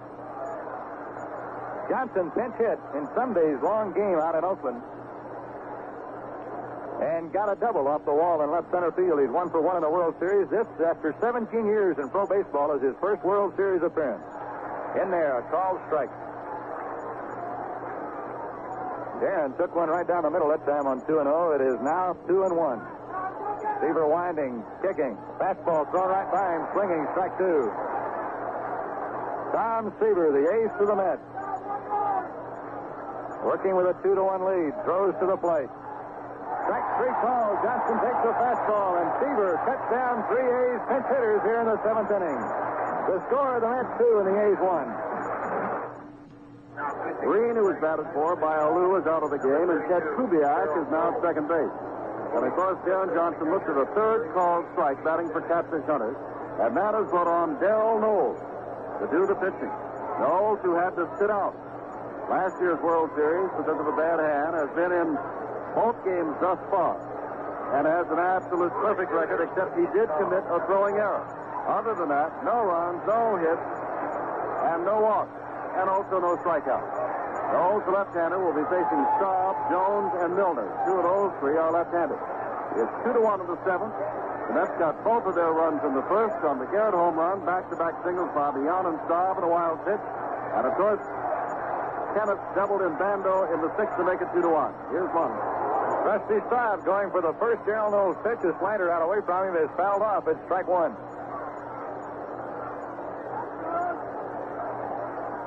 Rusty Staub hit a bouncer through the left side of the Oakland A's infield in the first inning that led to what now is the lead run of the game. Knowles comes inside on Rusty and misses it. Here's a ball on a strike. Gerald Knowles appeared in 52 games this year. His ERA 3.09. He's been in the major leagues for 9 years. Most of that time spent with losing teams, Washington and Philadelphia. Staub fouls the pitch away. It's a ball and 2 strikes.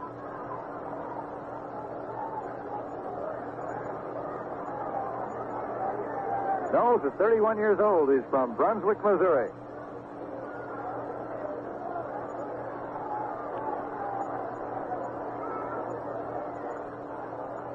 He has averaged pitching in over 50 games a year for 8 years. That's a lot of work for a little guy.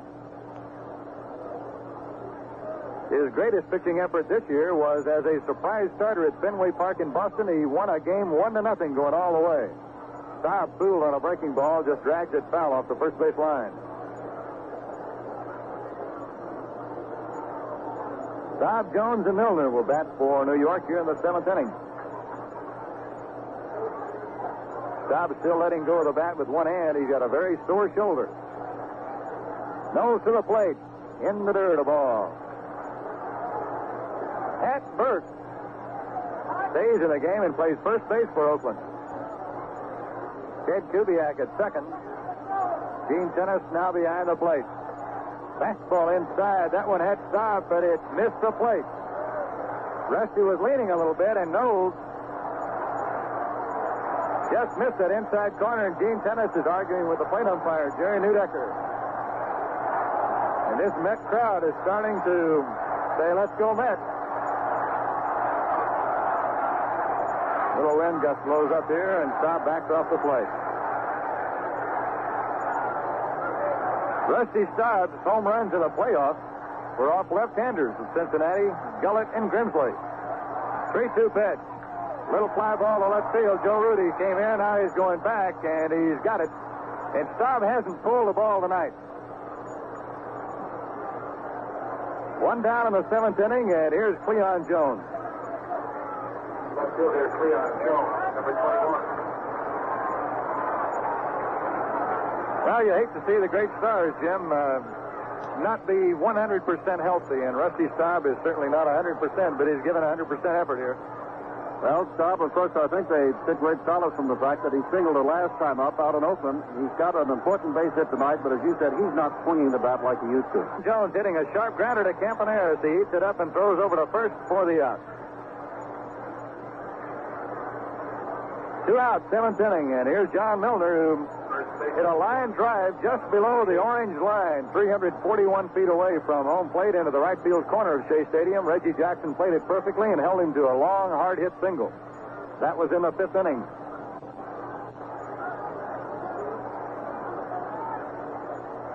He drove in 72 runs with a .239 average this year for the Mets.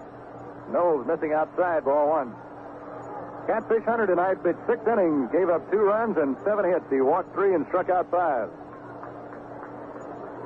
Very fine performance. They were looking for a pitcher's battle here tonight with Hunter against Seaver, and so far it has been Seaver overpowering with 11 strikeouts. 1-0 pitch. Missing high, ball 2. Tomorrow night, 2 left-handers who started the series out in Oakland. Matlack for the Mets, Holtzman for the A's.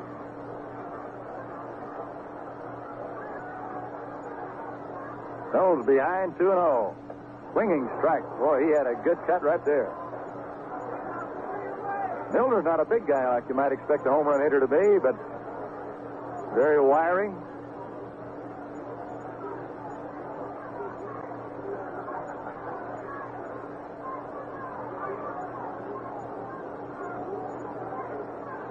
Gene Tennis hangs out a sign. Here's a 2-1 pitch. Sidearm sinkers inside, goes to the backstop off the mid of Tennis. It's 3 balls and 1 strike. The 8th inning, the A's will have the top of their batting order up again. Campaneris, Rudy, and Bando. And if anybody gets on, Reggie Jackson. The A's leveled about 4 line drives in the 6th inning, 2 for doubles. Here's a pitch. Strike. Called. A beautiful pitch from Knowles.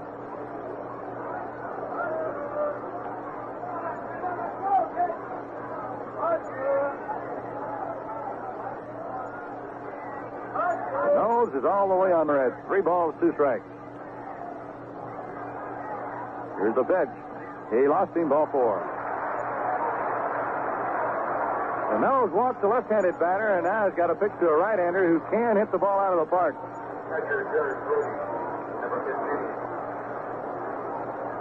Brody struck out and bounced into a force out and flied to left. The Mets have 7 hits. The A's have 5. There's been 1 error in the game. That was by the pitcher and had no consequence in the scoring.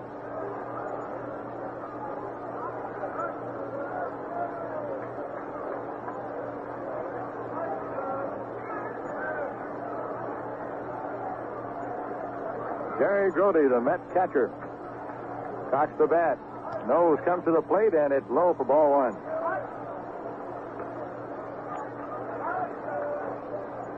In playing the Mets, the pitchers don't have to worry about holding runners on all that closely because they just don't try to steal. But the pressure is on the second baseman for Oakland, who calls the coverage on running plays. Foul ball upstairs. Twice the Mets in this series have hit the ball through the infield. Tonight, Rusty Staub, who has not been pulling the ball at all, was at the plate, and the A's coverage called for Campaneris, the shortstop, to cover second base, and Staub hit it right through there. So those calls sometimes are very important. Knowles looking to the plate, throwing to first. He has one of the best moves in the American League. But he didn't catch Milner, who was only off just a step or 2.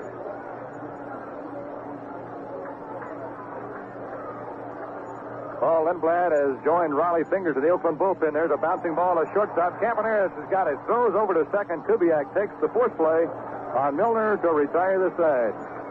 After 7 innings in New York, it's the Mets 2 and the A's 1. Number 3 of the World Series, the Mets lead it 2-1, getting both of their runs in the first inning. Came up with their 1 run in the 6th. Tom Seaver to face the top of the batting order. Campaneris, Rudy, and Bando. And here's the first pitch to Campaneris, hit on the ground to left field.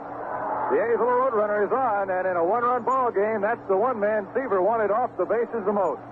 But there he is, perched on first base.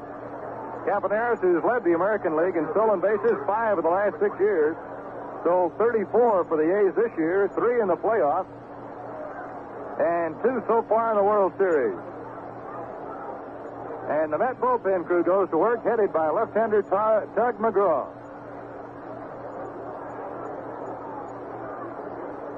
Joe Rudy, the batter for Oakland, in the top half of the 8th inning, and he has hit the ball more consistently hard than any other A's player tonight. He's doubled to left, and he hit one to the wall in right center that was caught in the 6th inning. Campy, big lead off first, drawing a throw from Seaver. Harry Parker, a right-hander, has joined Tug McGraw, a lefty for New York, in the bullpen. Mets leading 2-1. Joe Rudy digs in. Wayne Garrett is hugging the foul line at third. Big lead for Campaneris. He's not going. The curveball is off in the dirt. 1 ball and no strikes. Brody seems to be a very fine catcher as far as getting rid of the ball. He's made a strong throw to second in the series twice. And he didn't show any fear at all with Campaneris on it, calling that curveball then, and he dug it right out of the dirt, and Cappy wasn't going. Brody, a fine catcher. Campaneris off first base. Here's the pitch to Rudy. Strike at the knees. A good fastball from Seaver. Seaver wants that ball down here. He needs the ground ball. He'd like to get 2 and 1.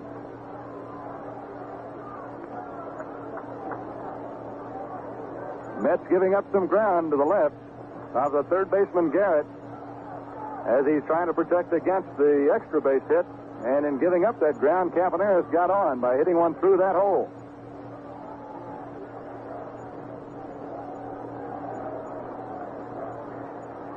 Seaver, easy throw over to first base, just reminding Campaneris he knows he's still there.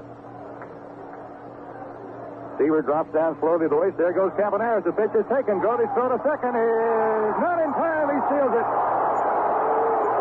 What a throw that was. It was right on the bag.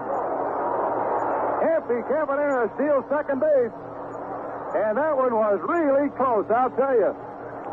Grody stepped right out in front of the plate and gunned one to second.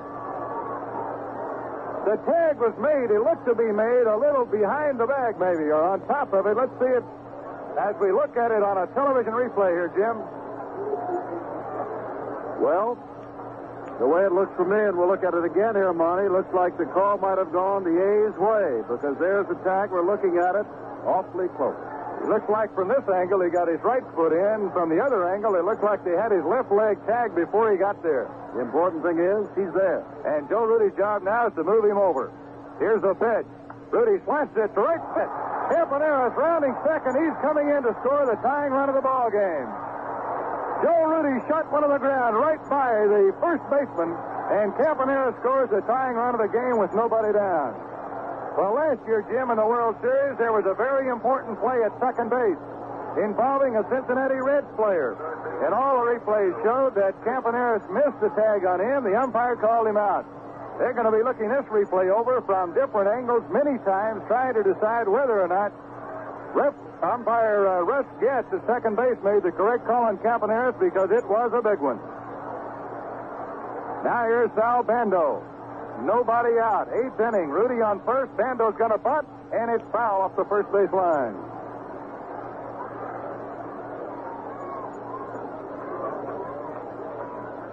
Bando hit a long double in the sixth inning. He's 1 for 3 in the ball game. Tom Seaver with a 2-0 lead from the first inning. Gave up the leadoff single, and then Campaneris stole base. Pitch to Bando again. He's going to bunt, and it's a hard bunt to the first baseman. No play at second. He didn't even look. He throws the first for the out, and Jerry Grody, the Met catcher, is flinging his mask around in disgust. A left-handed throwing first baseman, Milner, I believe he had a play at second. He didn't even look at second base, and the ball was punted very hard. And now Yogi Berra goes to the mound as Reggie Jackson comes up. Jim, what do you think? Well, I think we've had two controversial plays, one by a player, one by an umpire. The umpire, of course, as you called it, is Russ Getz of the American League down at second base. We looked at the television monitor in our booth as they showed that from 3 different angles. On one angle, you could say that Cappy Campaneris was safe.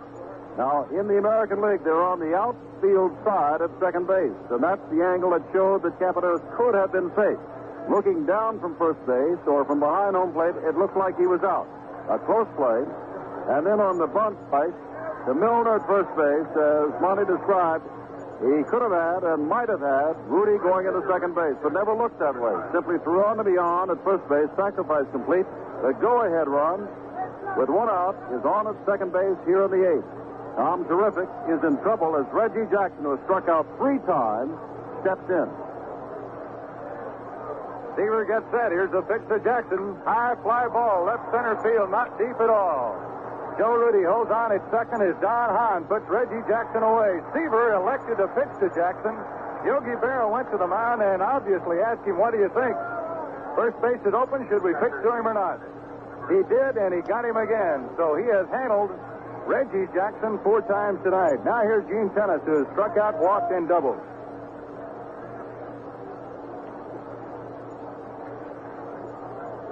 Joe Rudy in scoring position at second base. We're in the top half of inning number 8. A great pitcher's battle.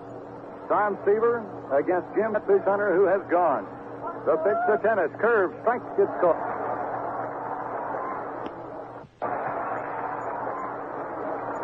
Tennis ripped a double right down the line in left field in the 6th inning to knock home Oakland's first run. Seaver sets and throws. Another curve to Tennis is outside. 1 ball, 1 strike.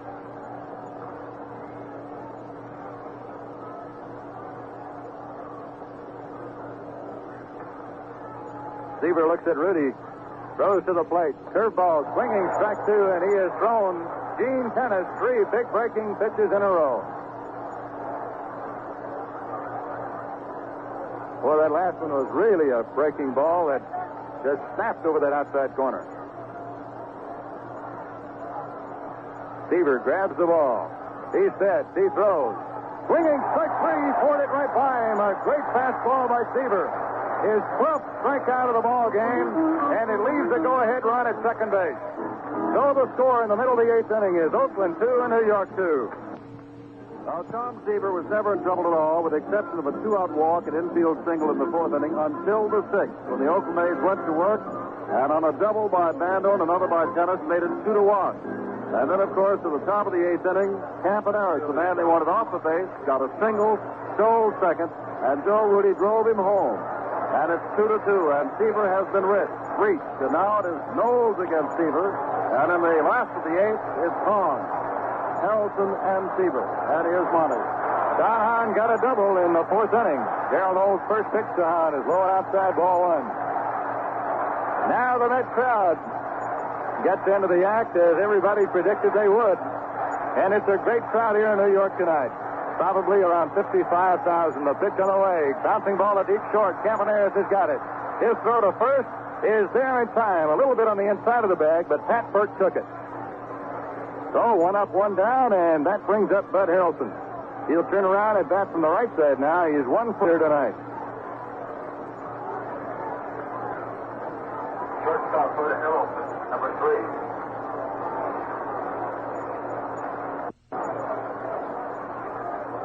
In a pitcher's battle like this, who makes the first mistake? Now Harrelson is being called back over to the on-deck area and is talking with Tom Seaver.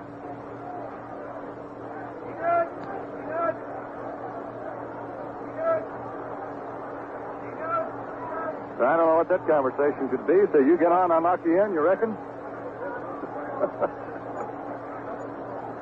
Bud Harrelson, whose home is right in the Bay Area, just a few miles away from the home of the Oakland A's. He lives in Hayward, California. He's ready now. Here's a pitch from Knowles, and it is a strike call. Oakland third baseman Sal Bando playing very close to the bag at third and close to the foul line. Ditto for the big first baseman, Pat Burke. Knowles pitch to the plate. High fly ball off third base. Campaneris is going back. Joe Rudy's coming in. It's going to be Rudy making the catch. He's got it. Campaneris has a tremendous range out of the shortstop, going left or right. A big collision in a game in Oakland in the Baltimore series between him and an outfielder. Now they're 2 down, and Tom Seaver is due to bat, and they're going to pinch hit for him. So both aces are out of the game, Jim. And Jim Beecham, a fine pinch hitter for the New York Mets, is going to come on against the left-hander Darrell Knowles. Beecham has been up twice before in the World Series and has failed to hit. Beecham, as the Mets go to their bench. Tom Seaver began to run in trouble late, giving up the tying run in the 8th inning. Those of you will remember that in the first game of the playoffs in Cincinnati, when he was matched against Jack Billingham, Seaver weakened only in the late innings, gave up the 2 long balls to Pete Rose and Johnny Bench, the 2 home runs that beat him. And now I'll turn to Yogi Fields, or Tom Seaver feels that it's time for him to get out. And with 2 out and nobody on, they've gone to a pinch hitter for Tom Seaver. And they have their left-hander in the bullpen. Tug McGraw is the only man left throwing, isn't it? Or is that Sadecki? It is Sadecki in the bullpen. Beecham, ready at the plate. Here's a pitch. Swinging, strike 1. Knowles turned the fastball over on him. Beecham, Bonita, Oklahoma product. For the year at 279.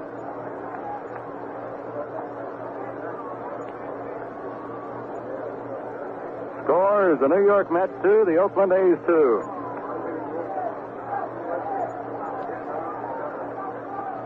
Knowles missed it outside a ball. Beecham is not a home run hitting type, though he's a big guy. He did not hit a home run for the Mets during the year. In the World Series so far, he is 0 for 2. Knowles winding. Here's the pitch. Swinging strike. One of the secrets of Darrell Knowles' success is to get the batters to go for bad pitches, and Beecham just chased a sinking fastball that looked to be out of the strike zone from here.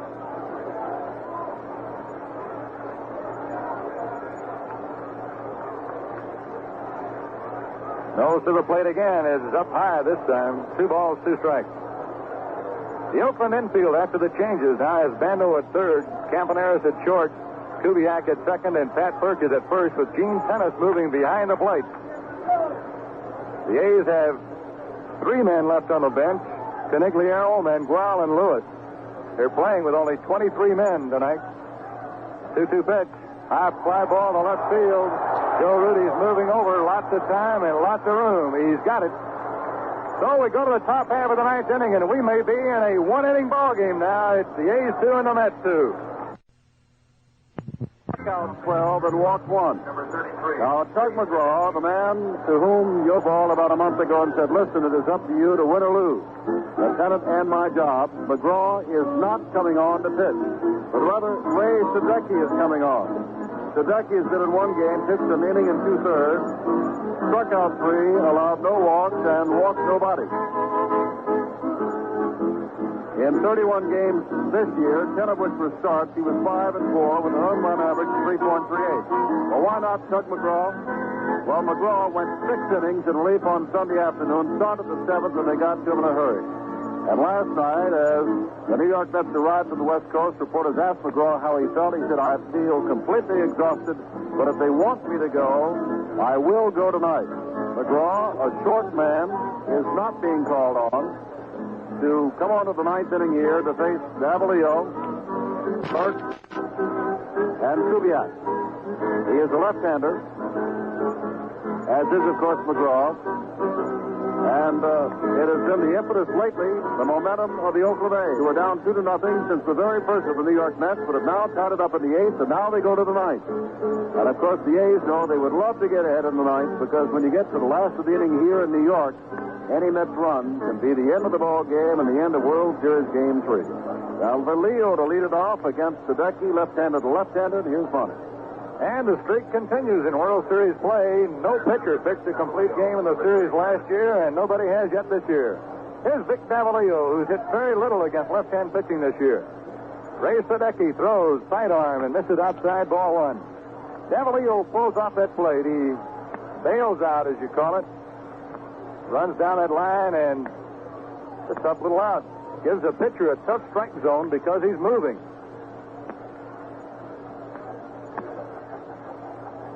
Sadecki popping to the plate again. Line drive off the glove of Millan and out into right field. That might be a base hit. Vic Davalillo, the little pro who came through in such magnificent fashion for the Oakland A's in the playoffs against Baltimore, one hard off the glove of Millan. Number 38. That has a good chance of being a base hit. The scorers are working on it right now. They have 3 official scorers in World Series games. Pat Burke is the man up now for the Oakland A's. They have given a base hit to Davalillo on the ball. Garrett looking for the bunt. The pitch is taken outside by Burke. In order to move Davalillo down, he's almost going to have to bunt the ball to the first base side. Because Wayne Garrett, the Met third baseman, is going to be right up in Burke's face by the time the pitch gets to the plate.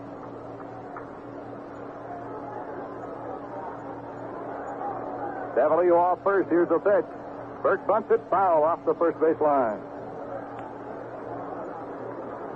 Now they've called it an error on Millan. His second error of the series. He made only 9 for the entire season.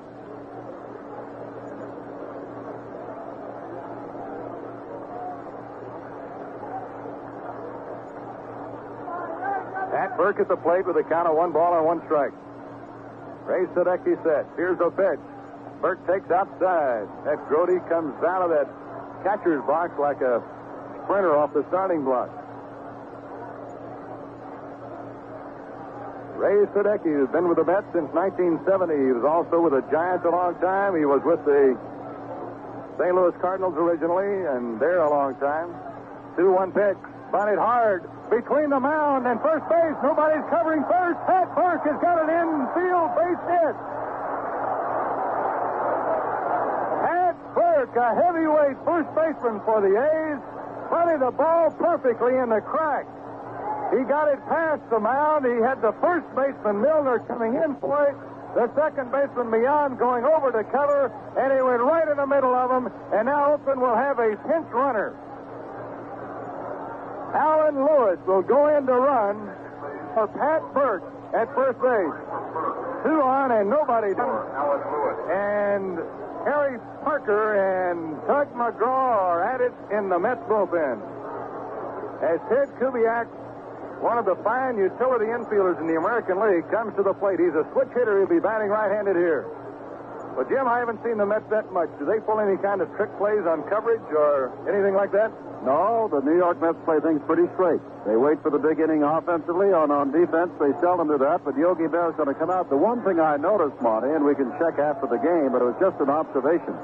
Parker and McGraw, who have been warming and are still warming now, were kind of bookends to Sadecki, who really did not throw that much down in the bullpen. It was kind of an afterthought to get Ray Sadecki going. They did give an error to Millan, but that was a hard smash off the bat of Davalillo that bounded off his glove and out into the outfield. And then, of course, mixed up in their infield there when nobody covered first base on the bunt. And so now Kubiak is coming up, and apparently they're going to go to the bullpen. Rusty Staub is walking off the field. For a while. Left-hander. Here comes McGraw. Guess who? Well, we were wondering why he did not come in. Berra went to Sadecki. And not all of the trouble with none out is of Sadecki's doing. The error by Millan certainly is not. Although there was a mix-up on the play on the bunt. Nobody, meaning second baseman Millan, or Sadecki covered first as Milner fielded the ball. And so here we are, the New York Mets, who are in command behind Tom Seaver all the way, getting their 2 runs in the first inning on a home run by Wayne Garrett, back-to-back singles by Millan and Staub, and a wild pitch by the Oakland setter, Catfish Hunter. All the way in charge, that is, until the 6th, when doubles by Bando and Tennis made it 2-1.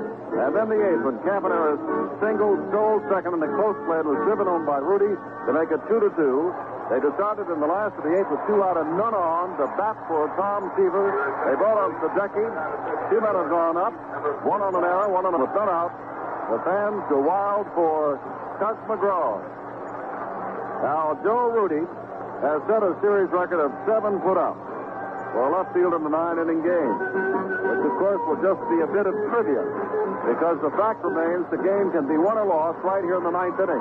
And Tug McGraw, as so often happens, is the man called on. As we told you, Yogi Berra told him about 4 to 6 weeks before the season was over, look, I'm going to give you the ball. I'm going to call for you in all of the big situations. You're going to win the pennant for me, or the Mets and I are going to go down. And during the Mets' final 24 games, McGraw allowed only 2 earned runs and 31 in the 3rd inning. And that stretch he registered 10 saves, and he also won 4. Now, McGraw in the 10-7 game on Sunday afternoon started the 6th and worked 6 innings, giving up 3 runs, 7 hits. He struck out 6 and walked 1. It was not a superior start, and he later got in trouble in the Dawson when he gave up a triple to Jackson and walked Tennis, and that was the end of him there. As we said, he said, I'm exhausted, but I'll be ready tonight if they need me. Now, he's been in both of the previous games and worked 8 innings, the total that Tom Seaver worked tonight. And overall, he has won 1 and lost none, given up 6 hits, 4 runs, 4 walks, and non-strikeouts. And a season record. And you got to remember that Tug McGraw was not at all effective in the early going. He was one of the big disappointments for the Mets, and that plus all of the disabled players is one of the reasons why the Mets at All-Star time were in last place. His earned run average even now is 3.86. So you know what kind of closing part of the season he had to bring it down to 3.86. But he did save 25 ball games. So as they play the Scottish jig for Tug McGraw, they're back to action. Kubiak, the switcher, is stepping in. Then it's going to have none out in a 2-2 ball game in the 9th. Here's what.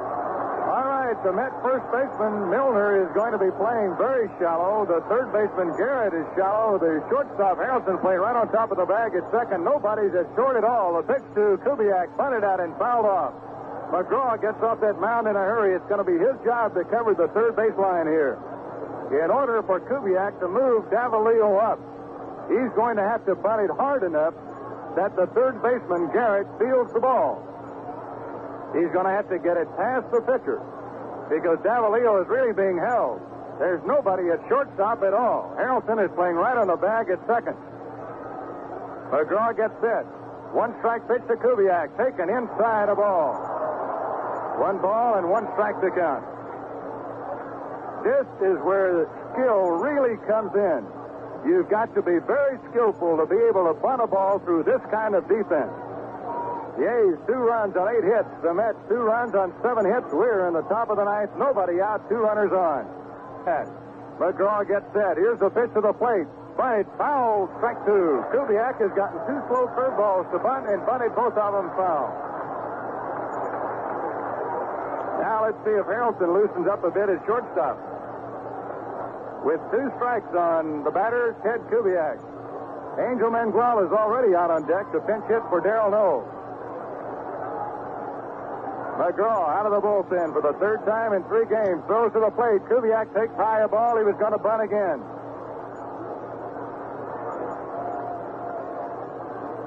Kubiak, ordinarily a very good bunter. The pressure is on right now in World Series competition. Davalillo at second. Alan Lewis at first. Nobody down. McGraw sets the pitch on the way. Kubiak bunts it to the mound. He throws to third base. There's a force play on Davalillo. Ted Kubiak bunted the ball on 1 hop right straight to the pitcher, Tug McGraw, and they got the big out. Davalillo forced at third base, and it wasn't even close. Now here is Angel Mangual coming on to pinch hit for Darrell Noel. I can see one reason they brought McGraw in. He fields that mound, and he does it well. Angel Mangual, 0 for 2 in the World Series, had a big base hit for Oakland and won game number 3 last year in Oakland.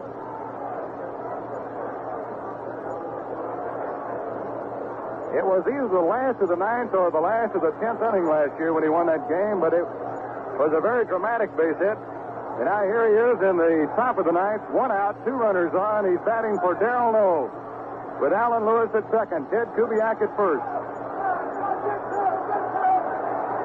Mangual, a right-handed batter who played very little for Oakland this year. McGraw off the belt. Here's the pitch. Swing and a miss. Strike 1. He threw a fastball right by him. McGraw's big pitch is a screwball.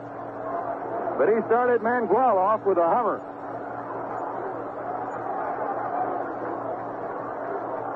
Mangual had 1 base hit in the playoffs and none so far in the World Series. He had 3 home runs for Oakland this year. McGraw at the belt. Here's the pitch. Fouled away, strike 2. Angel Mangual had a good cut at that letter-high fastball. And the miracle man of the Mets, Tug McGraw, who says you got to believe, has got to be saying it to himself right now. In a dramatic 6 innings of work in Oakland on Sunday, he won that longest game in World Series history.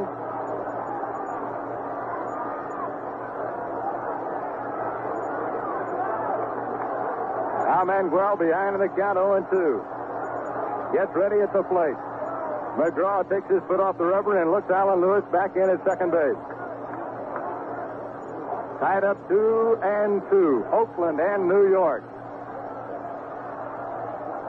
Infielders in a normal double play position. McGraw set. He throws. Strike 3 call. Right down the middle it comes. Angel Mangual takes a call, 3rd strike right down the middle. Boy, McGraw really fooled him with that one. And now it's all up to Bert Campaneris of the Oakland A's.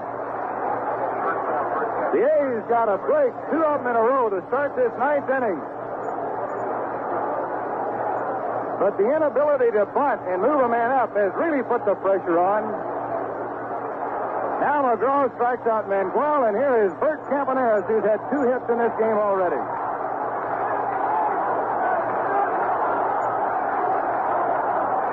This jam-packed crowd at Shea Stadium in New York, ready to go wild if McGraw gets Campaneris out. The Mets play Campy straight up. The left-hander off the stretch. Throws to the plate. Screwball swung on and foul off the third base line. The A's are getting Paul Lindblad ready in the bullpen. He will be the next pitcher for Oakland.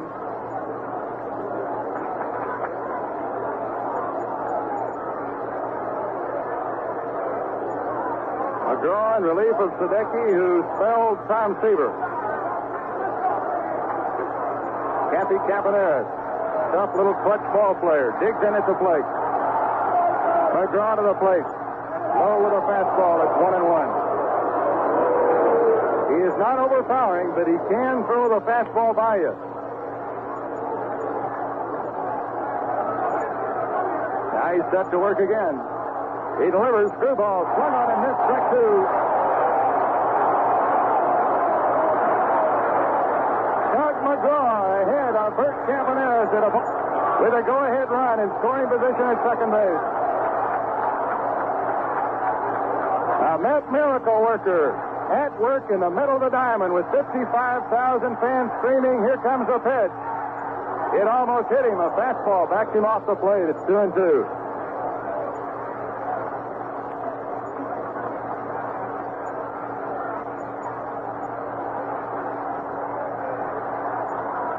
McGraw takes his sign from Grody. Takes his foot off the rubber. He wants to sign again. The 2 strikes to Campaneris were on Screwball. This could be the ball game right here. Campy backs off. This is what it's all about in the game of baseball. Good pitcher, good hitter, and a clutch situation. All right, McGraw set. He pitches. Inside, ball 3. McGraw down to one knee, and this is a count he didn't want to get to. The runners will be going now with a count of 3 balls and 2 strikes and 2 outs. So the runners get the extra jump on the count. McGraw at the stretch. Around comes the arm. Here's the pitch. Screwball popped up straightaway center field, and the Met fans rise in unison. Don Hahn has got it, and Tuck McGraw does it out of the bullpen again. Fantastic pressure pitching by Tuck McGraw. And we go to the last of the ninth. The Mets have a chance to win it. It's tied up 2-2.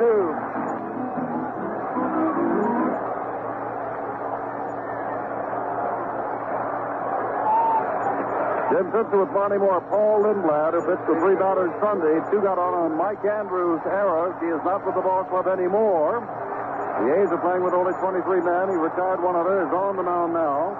Manguel, who pinch hit, stays in the ball game, goes to center field. Vic Davalillo comes on to first base, and Lindblad is the pitcher. Last of the ninth, 2-2. Leadoff batter Garrett to face Lindblad. Here's Bonnie. And the first pitch is swung on and blitzed up in the air right out behind third. Bert Campaneris, the shortstop of Oakland, streaks over to the foul line and picks it off. Boy, what a pressure cooker to come into, Jim. Paul Lindblad out of the bullpen, and the crowd yelling, go get him, men. 55,000 strong as he gets out of the mound.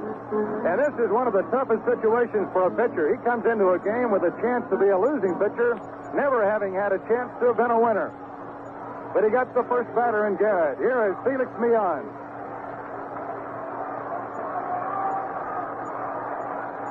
Millan has singled twice and lined out hard twice. Once to short, once to center. Lindblad's pitch, a strike call. Paul Lindblad, 31 years old, is home. Now is made in Arlington, Texas. But he's from Emporia, Kansas. Lindy's pitch to Millan is outside the ball. Lindblad appeared in 36 games for the A's this year, 33 in relief. 7 years in the major leagues. He's pitched in 374 ball games before this year, and he's the major league record holder in most games appeared in by a pitcher without making an error. Fastball swung on and fouled down, and it hit the A's catcher Gene Tennis and knocked him over. Tennis still down, Monty, and as he goes down, we're reminded what we've been keeping track of. Billy Canigliaro is the only other man aside from pitchers that are available to the Oakland A's. If Tennis is out of there. They're in a real problem because they now must take Tennis out. Canigliaro is the only man that's going to be able to come in, and they'd have to go to someone else to do the catching. And let's go back to the Mike Andrews two-error situation in Sunday's second game. The team physician said yesterday that Andrews needed work on his arm and sent him home and retired him for the rest of the World Series. There are those who have said that no, that is not the case. Andrews was simply fired by the Oakland A's management. The Oakland A's applied to the commissioner's office to be allowed to reinstate Manny Trio, reserve Andrews. The commissioner has said no, Trio cannot suit up. They can suit up Mike Andrews, but the A's say they can't find him. Tennis is up now and apparently will remain in the game. But the sum and substance is that there are only 23 players on the A's active roster for this game, and they're down to one more man that can play in the field. Other than that, they've got Blue and Holtzman starting pitchers, Fingers, Pena, and Odom left in the bullpen. The Mets have much more to maneuver with as we may go to extra innings. 1 out of the 9. Tennis is up. Lindblad is ready, and so is Monty. All right, Paul Lindblad ready to go to work on Felix Millan at a ball and 2 strikes, 1 out. Last half of the 9th inning, tied up 2-2. Lindblad cranks it up. Here's the pitch. Bouncing ball to short. Campaneris charges it. He's got it. Throws a strike to Davalillo at first, and there are 2 away. Jim, the Andrews story explains why the A's have one of the men absent, but they have another one absent. And the story there is that you must turn in a 25-man eligibility roster for playoffs and World Series by a certain date, September 1st. The A's turned in that 25-man list, and on that list was a player by the name of Jose Morales, a pinch-hitting catcher. After that list was turned in, the A's sold Morales to Montreal of the National League. And then in the playoffs, got permission to replace Morales with another player. North became injured then, and the National League has refused to allow a person to replace Morales on that 25-man roster. Here's Rusty Staub, and the first pitch is swung on, and foul tip for strike 1, and Paul Lindblad wanted that one back right after he threw it. It's something that Dick Williams and the players do not want to discuss, nor would Charles O'Finley discuss with NBC Sports this afternoon the situation, but as far as this game is concerned, it really takes the manager of genius away from Dick Williams. He had that many men to work with. And some very versatile men. For instance, Davalillo has played 2 positions in the game. Here's a pitch to Rusty Staub. It's inside a half for a ball. There are 2 down in the 9th inning. Davalillo opened the game in center field. He's now at first base. Tennis opened at first base. He's now behind the plate. Pat Burke came on as a pinch hitter and stayed in the game to play first base, and now he's gone. Here's a 1-on-1 pitch. Up high, ball 2. Paul Lindblad did not win a game for the Oakland A's until the last week of the season. He pitched a full season without a win. He finally got a victory over the Chicago White Sox in relief on September the 28th. Left-hander comes to the plate, 2-1. Staub takes high for ball 3. They got a long ball hitting right-handed batter on deck. This is a man Paul Lindblad really would like to get out. A crippled left-handed hitting Rusty Staub.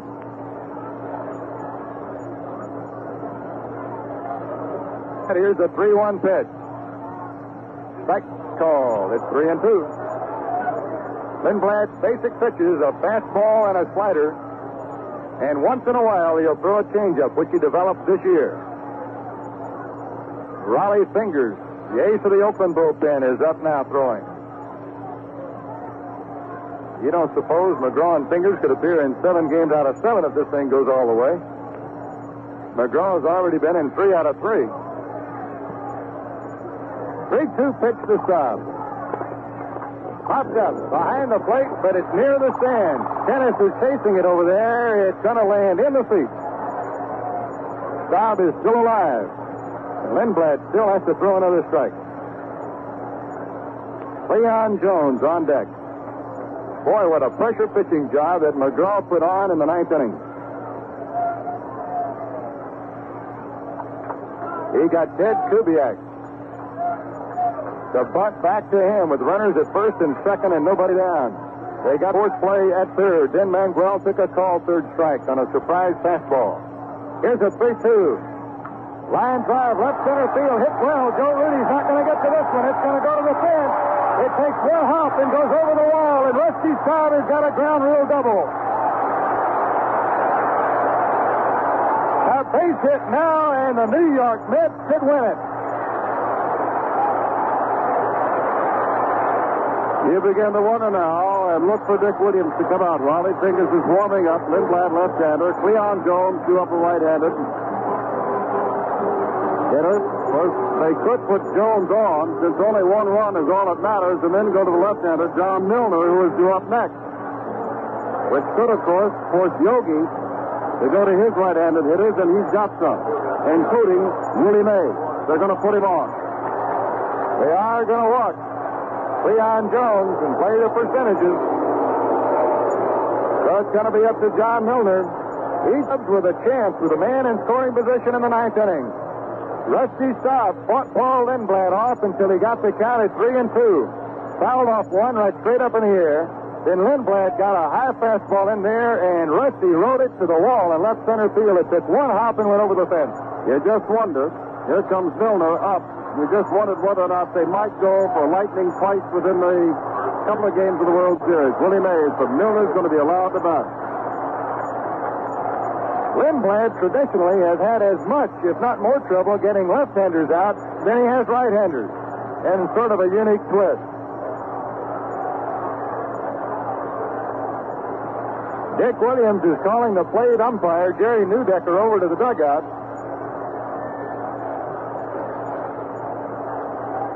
Conferring about something. There's some activity in the Mets dugout that caused the A's coaches to tap Dick Williams on the shoulder, and they started looking to the lineup card. They're going to find out what's going on here. I don't know what this could be about unless Williams is trying to get a little more time for Raleigh Fingers to get loose out of the bullpen. They tell us that was probably what all the situation on the light changing out in Oakland was about on Sunday. There was an argument as to when the lights should be turned on. But whatever this is all about, Jerry Neudecker goes back to the plate. All right, the pressure is on. John Milner at the plate. Paul Lindblad on the mound. Rusty Staub at second. Lindblad gets set. Here's the pitch to Milner. Foul away, strike one, and Oakland is playing Milner as a dead pull hitter. They're giving him the left side of the infield here. Bert Campaneris is way over towards second base. Even with the left-hander Lindblad pitching. Out in center field, Angel Manuel is swung around to the right side. One strike count on the Met first baseman. The pitch to him. Curve, strike, two call.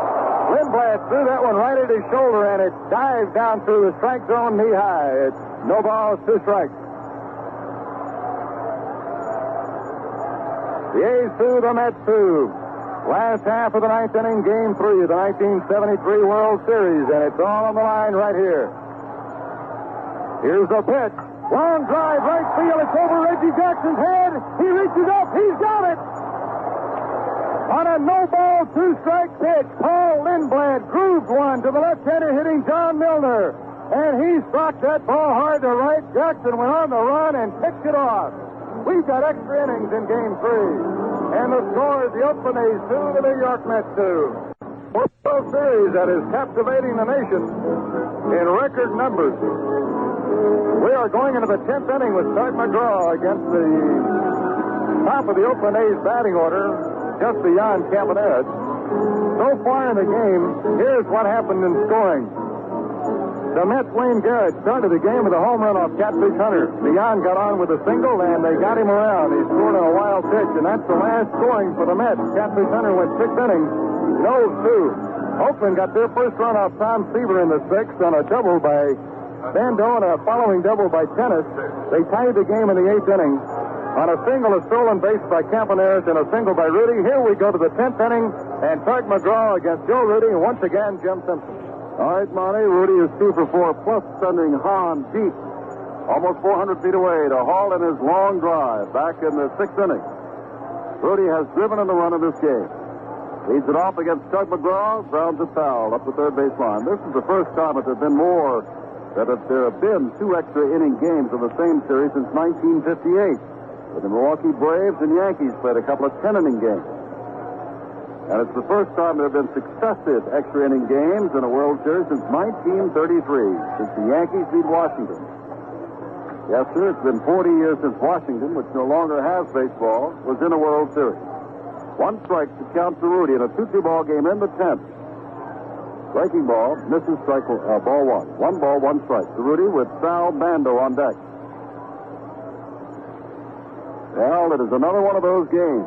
Over 4 hours and 40 minutes Sunday afternoon. This ball game now fast approaching the 3 hours. Breaking pitch again. The screwball misses outside. 2 balls, 1 strike. McGraw's effectiveness in the 9th inning was set up by his screwball. He did most of his damage with good fastballs. 2 balls, 1 strike. McGraw ready in the 10th. 2 runs, 8 hits, and 1 error for both teams. Doug is back with another screwball that misses up high, and it's 3-1. Nobody in the Mets bullpen at the moment. Harry Parker's been throwing a great deal of the time. And with nearly the top of the batting order for the Oakland A's, nobody is up yet, although Lindblad was slotted number 7 in the lineup. 3 balls, 1 strike, another pitch, line to left field, overcomes Cleon Jones and takes the line drive. Rudy tonight retired for the 3rd time, and he's hit the ball hard 4 of the 5 times he's been at bat. That'll bring up Sal Bando. Struck out on a slider from Tom Seaver in the 1st. Line to left in the 4th. Doubled and scored the 1st run in the 6th. And sacrificed successfully in the 8th.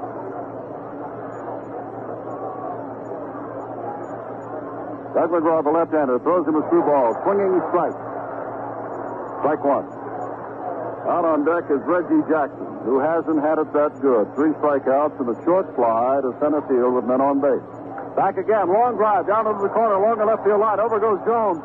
It is a fair ball off the wall. Jones has it on 1 hop. Bando trips going around and goes into second base. And he's out. The ball gets away. Safe. Bando tripped going around first base and was an easy out, but the ball got away from Mian, who is down at second base and may be hurt. As Bando barreled in, he was sure shot out after tripping going around first base, but when he plowed into the second baseman, Mian, the ball got away from Felix, and Mian is just now picking himself up. And Bando is safe at second base.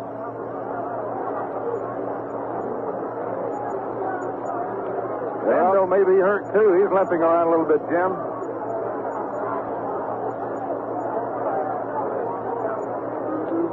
Leon being ministered to, talked to by the trainer. That is a base hit, of course, off the wall. They're flashing that now, and there will be also an error registered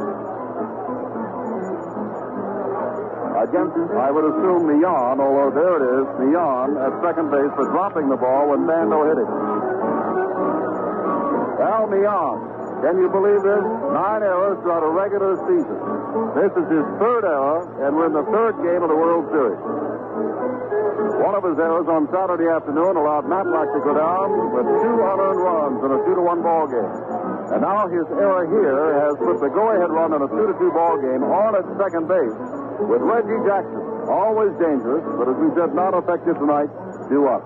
Jim, Mian's really had to take a couple of tough errors tonight. I can't think of a tougher one than he just took right then. He fearlessly dived right into the oncoming spikes of Sal Bando, who's a 200-pounder, and put that glove over there at second base. I think he was surprised that Bando was coming, and then he just had to turn around. He sort of dived right down in there, and it was a fantastic collision. Mian is dirty from head to toe, and lucky, I think, to really be alive.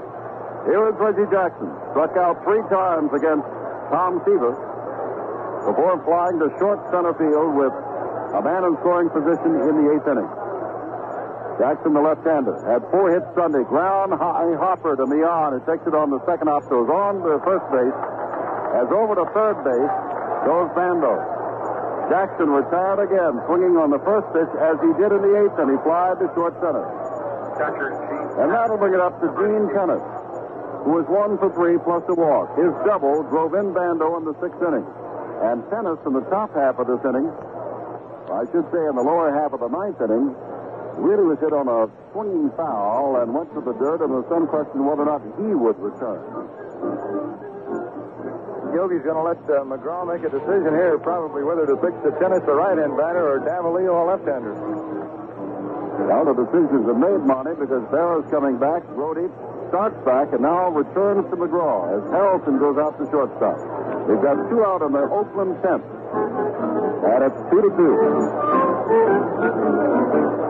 I tell you what, I guess a lot of people have to go to work tomorrow. A lot of people have left Shea Stadium. It was jam-packed, and most of the upper deck, at least down the right field line, has cleared out in a 2-2 ball game in the 10th. McGraw apparently is going to pitch to Gene Tennis with a go-ahead run at third base. Up high, ball 1. Now, naturally, Mian keeps cutting over behind the pitcher, Doug McGraw, on the return throw by Brody in case he gets by him to cut off Bando trying to come in from third base. McGraw ready again and throws down low. Held on to by Brody. Could be that they're going to pitch Tennis very carefully, and if they must put him on, they will. Now they're going to after 2-0. Here's 3-0 as they will walk him intensely. Trying to get Tennis to go for a bad pitch when he would not, and the count went to 2-0. They simply decided, let's put him on. Bando's over at third base.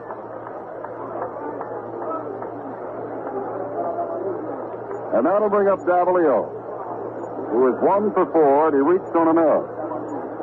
Reggie Jackson, who went over 5 tonight, did in a sense do one good thing. His ground ball to the right side enabled Bando to go from second to third. And we all remember what happened back in the first inning with a man at third base, Leon. He was wild pitched home. That was the second of the 2 New York runs. The other was a leadoff home run by Wayne Garrett in the first inning. The A's have done their scoring lately in the 6th and in the 8th. Here's Davalillo, a little left-hander who takes that step, who bails out as Monty described, who runs up the line as he swings. First pitch, strike on the outside corner. Davalillo back in the 9th inning lined a shot on 1 hop off Mian's glove, and it went out into right field, and they gave Mian his 2nd error of the series on that play. And now in the very next inning, when Bando barrels into him, Mian draws his 3rd. He's already pitching from the stretch, throws the through ball, drive high, right field, stop, comes in. This should be it. McGraw's heading for the dugout. Stop, grabs it, 1 hand. 1 hit, 1 error, and 2 men left. We go to the last of the 10th, and we're all caught up in game number 3. It's 2-2. And Jerry Brody, 0 for 4 tonight. Stepped in. Right-handed, hitting catcher, fine defensive player against Paul Lindblad, who is the 3rd Oakland pitcher tonight, coming on in the 9th inning, getting a little trouble after 2 out, but getting out of it as Miller sent a sinking line drive. There's a ground ball towards second. Kubiak up with it. Sidearms it over to first, and there's 1 out in the New York 10th. Brody hitting the first pitch from Paul Lindblad. Don Hahn, 1 for 4 tonight, has hit the ball twice very hard. His first 2 times up. He lined to Rudy and left in the first, and then followed with a double in the 4th. Inside the bag at third base. Since then, he's been retired on an easy fly ball to left and a ground to the Campaneris at shortstop. Campy has shown us tonight that he, like Harrelson, fine fielding shortstop. 2 of the premier fielding shortstops in baseball playing in the World Series of 73. Lindblad, the left-hander, throws the fastball. It misses. It's ball 1. Well, the team that wins will have the obvious edge. Tomorrow night, John Matlack for New York and Holtzman for the Oakland A's. Rematch of the opening day assignment. Ground ball right side. Kubiak there has another shot and throws on to Davalillo, the first baseman. And that's 2 down. Both on easy ground balls, Kubiak at second base. And that'll bring up Harrelson, who was 3 for 8, getting 3 base hits on Sunday, and he is 1 for 4 tonight. A single in the 6th inning that almost hit Catfish Hunter's head off and glove off, right back to the box. Oakland 2, New York 2, last of the 10th, game 3 of the World Series. McGraw in a jacket walks out on deck. Nobody throwing in either bullpen. Lindblad is ready and throws. Strike on the outside corner. Harrelson bunted through the ball, and this is the first time we've seen Bud tonight batting from the right side. going against the left-hander.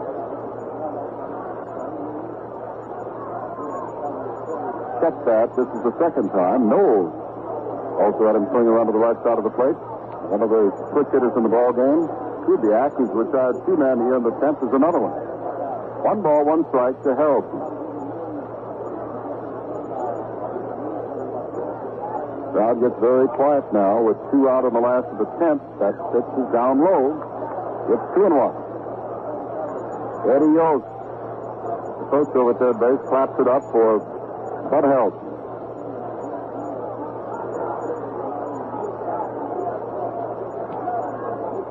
Harrelson, a better hitter for average from the right side, where he is now. Grounds this one past Yost, the coach at third.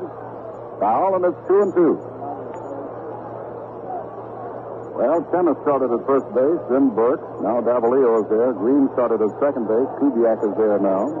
Davalillo started in center. Manguel is there now. Fossey was the catcher. He's out of the game. Tennis is there. As Dick Williams continues to maneuver with not much room left to maneuver more. 2-2 the count, 2-2 the score. 2 out in the 10th. Lindblad back and throws outside. 3-2. Well, you wonder if Harrelson gets on just what kinds of moves, if any, Yogi Berra will make. Will he go to Willie Mays, the right-hander, and take McGraw out? Foul tip. Fingers he is not throwing. In the bullpen for the Oakland A's. The ball game now almost 3 hours old here at Chase Stadium in New York. Very little scoring, and did we see some kind of performance from Tom Seaver tonight, who left after 8 innings, striking out 12 men, giving up 7 hits. Ground ball right side, base hit. Winning run potentially on at first base, and here comes Willie Mays.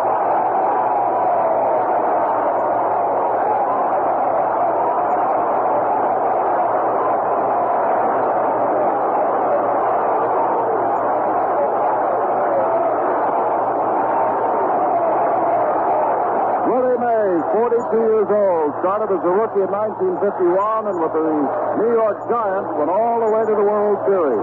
Closing out his career here in 1973, 22 years later, and he's gone all the way to the World Series with another New York.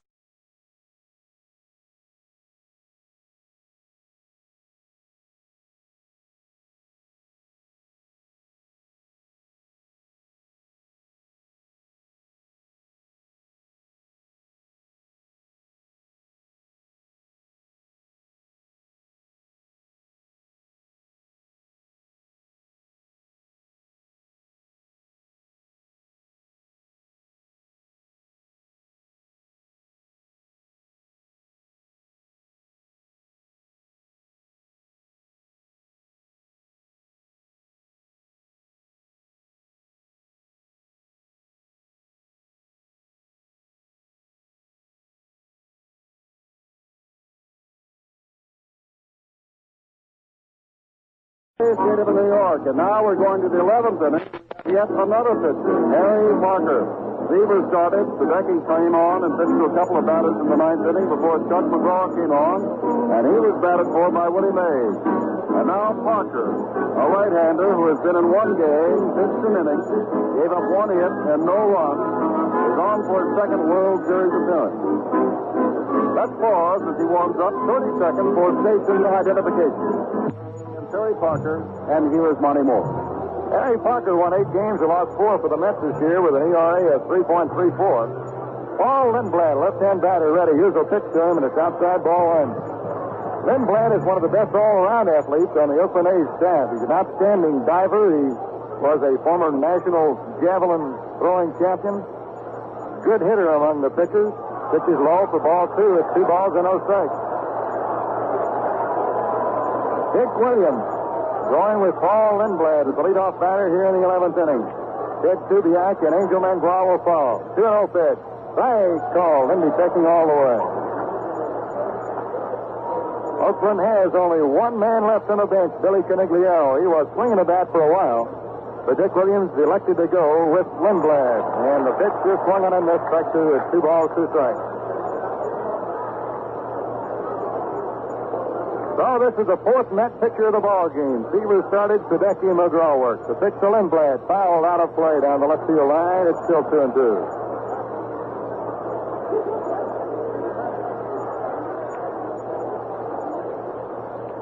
Well, they've said the Mets haven't done it easy all year, and the A's have sort of had a saying on their ball club all year long: they don't win them easy and they don't lose them easy. And tonight's another example. 2-2 pitch. Line drive to the shortstop. Harrelson's got it. Paul Lindblad hits the pretty well. A little sinking liner off to the right of Harrelson, and he came up with the ball. One down, here's Ted Kubiak, a switch hitter.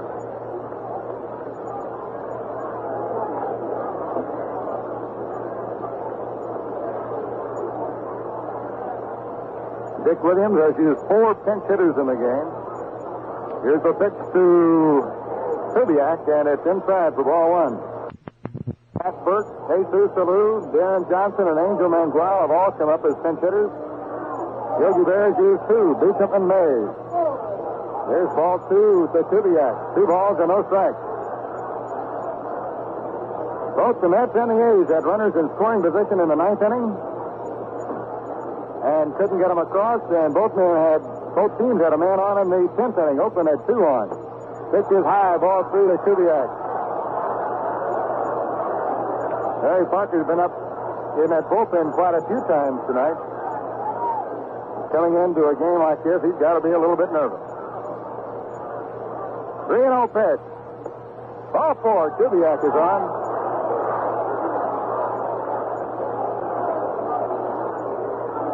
That's only the 3rd Oakland A's player to receive a free ticket to first tonight. McGraw walked 1. That was intentional. Seaver walked 1. And now here's Angel Mangual, the Oakland center fielder who came on to pinch hit for Darrell Noe in the 9th inning and took a call, 3rd strike.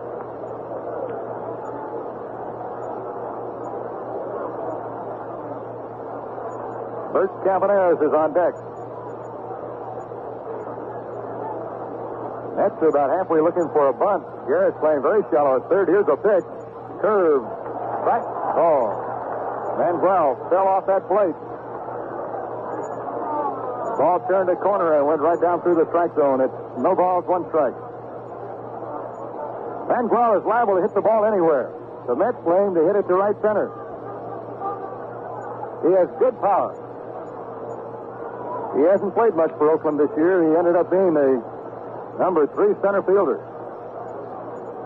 Here's a pitch to him. Curve.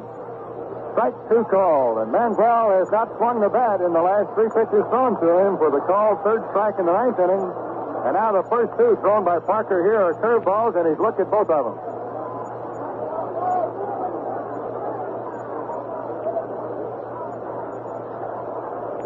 Milner holding against Kubiak. Parker throws. Fastball just missing. And it didn't miss by much. I would look for him to go back to the breaking ball here. He must have realized that Mangual didn't like it too much. He threw him 2 good ones, and Angel took both of them. Big hole between the 3rd baseman and shortstop on the left side of the infield. Parker set, checks the runner, throws to the plate. It's in the dirt. Nice block by Grody. Boy, what a fine job this guy does behind the plate.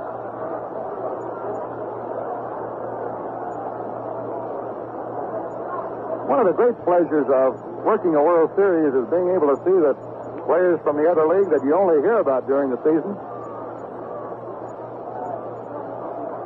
Parker, 2-2. Delivers. Fastball, swing, and a miss. 3rd strike. The catcher drops the ball. Mangual goes to first, and Kubiak goes to second.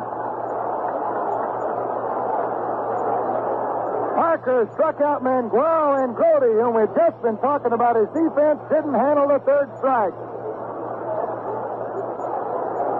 He tried to catch the ball one-handed, and now they're saying that it was a foul. Oh, he's out. He couldn't run to first base. Mangual took off to first with a runner on at first. He couldn't run. But Kubiak is able to advance to second base. But now Campaneris bats. A runner at second base. Campy came up in the 9th inning with 2 men on. And McGraw got him on a screwball to pop up to center field. Buzz Capra starts throwing in the Met bullpen. 2 down. Kubiak off second. The pitch to Campaneris to the curve outside, ball 1. That is 14 Oakland A's batters to strike out in this ball game. Seaver got 12 of them. Campaneris ready for the 1-0 pitch. Strike, whistling right through there. 1-1.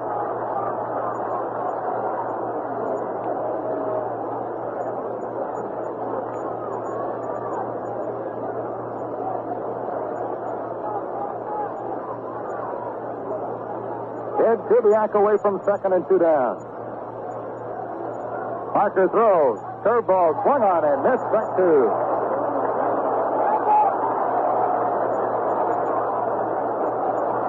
Boy, I'll tell you, the suspense in this ball game has been there. For a 2-2 game, there have been a lot of runners in scoring position. Parker's ahead of Campaneris at a ball and 2 strikes. Here comes the pitch. Curveball foul off the right field line.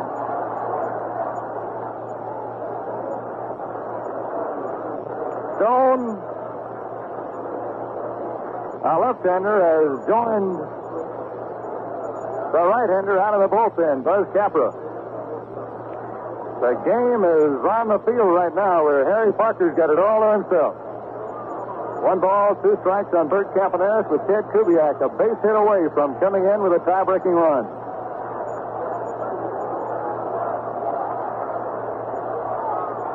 Crowd buzzing. They've been out on the edges of their seats for about 2 hours here. The pitch. Inside the Campaneris. 2 balls, 2 strikes.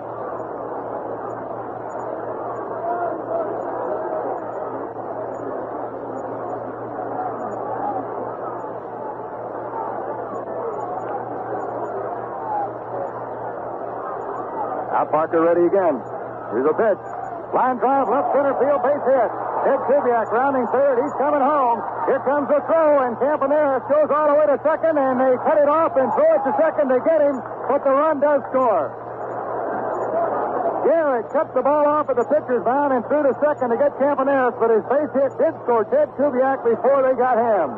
So Oakland has broken the tie. It's the A's 3 and the Mets 2. Well, I don't think we have to spell it out for the Monty. In the last of the 11th inning, Paul Lindblad gets the job done against 3 of the toughest hitters in the New York Mets lineup. It is the Oakland A's who will take a 2-1 lead. But then, who knows? 11th inning, here's Monty. Wayne Garrett, the leadoff man, against Paul Lindblad, a check swing liner right through the box in the center field, a base hit. Wayne Garrett keeps the Mets alive. He tried to stop his swing on a breaking ball up high and lined it right over the pitcher's head in the center field. So the Mets have the tying run on, and here's Felix Millan, who really can handle that bat.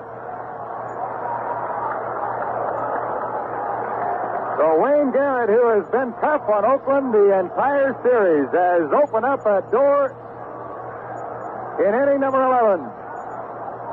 And Raleigh Fingers are going to be called in out of the Oakland bullpen possibly here. He's throwing hard, and Dick Williams is going to the mound to talk to Paul Lindblad.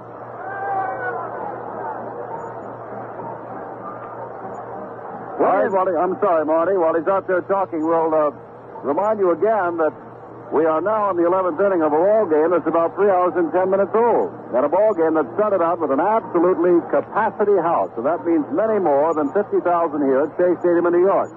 But it is late New York time, about before midnight. And many people have left Shea Stadium heading for home, choosing to listen on the radio or take the chances that it'll be on television still when they get home.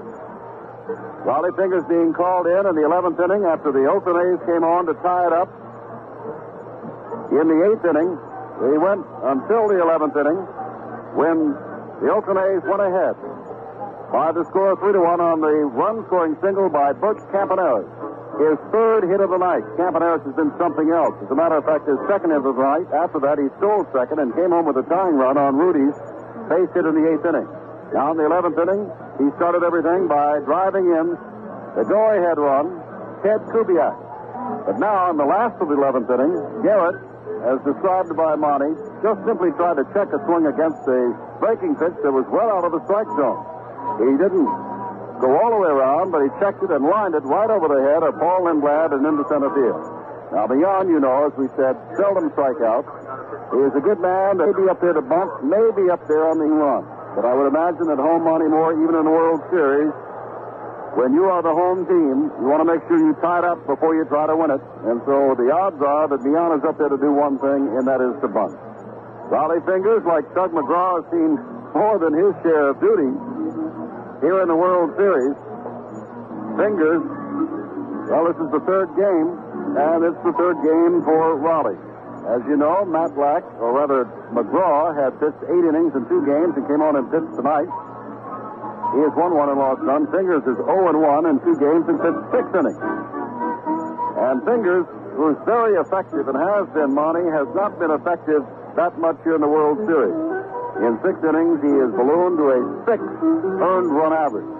Raleigh Fingers is a very strong right-hander, and my last recollection of Raleigh, before the errors by Mike Andrews, was at second base, when he threw a very good pitch to Willie Mays, only to have him grounded on one hop, bounced it over his head into center field for a run-tying RBI single, and Raleigh simply threw his glove up in the air. He's got a chance to team himself now. The A's are out in front 3-2, but the tying run is on at first base with none out. Fingers is ready, Mian is ready, and Monty is ready. All right. Felix Mian, tough little right-handed batter. Fingers pitched 3 1/3 innings the first time out, 2 2/3 the next, and here he goes to work. Garrett off first base. Davalillo holding against him and ready to go into the plate. Here's a pitch. Mian squares around, bunts it hard to the first base side. Davalillo's got it, tags out Mian, and now the Mets have the tying runner in scoring position with 1 out. And they have Rusty Staub and Cleon Jones, 2 of their big hitters that try to knock in that go-ahead run.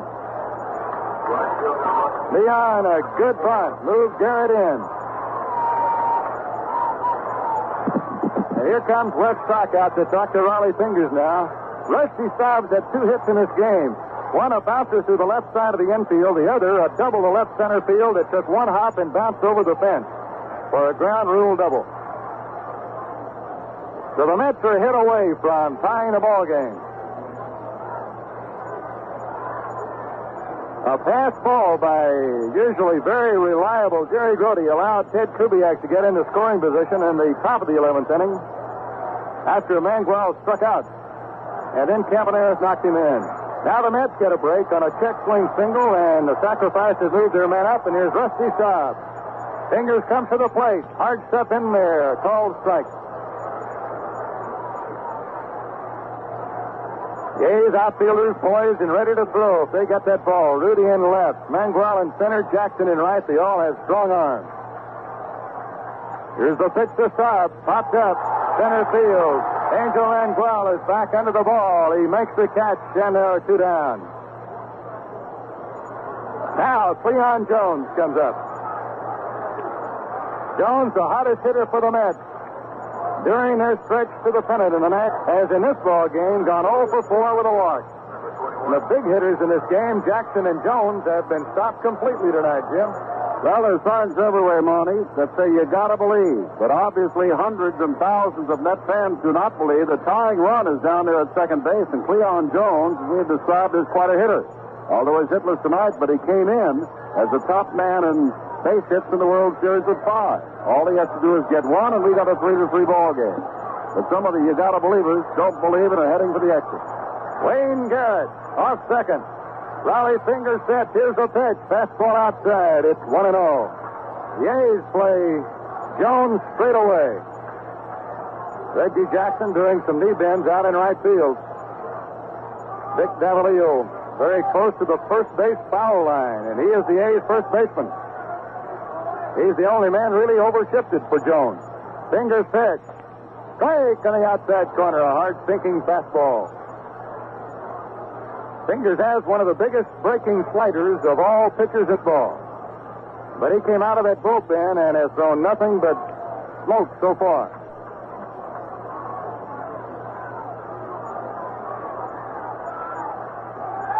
Garrett leads away. Fingers feels a glance at him. comes to the plate. Just missed outside. 2 balls and a strike.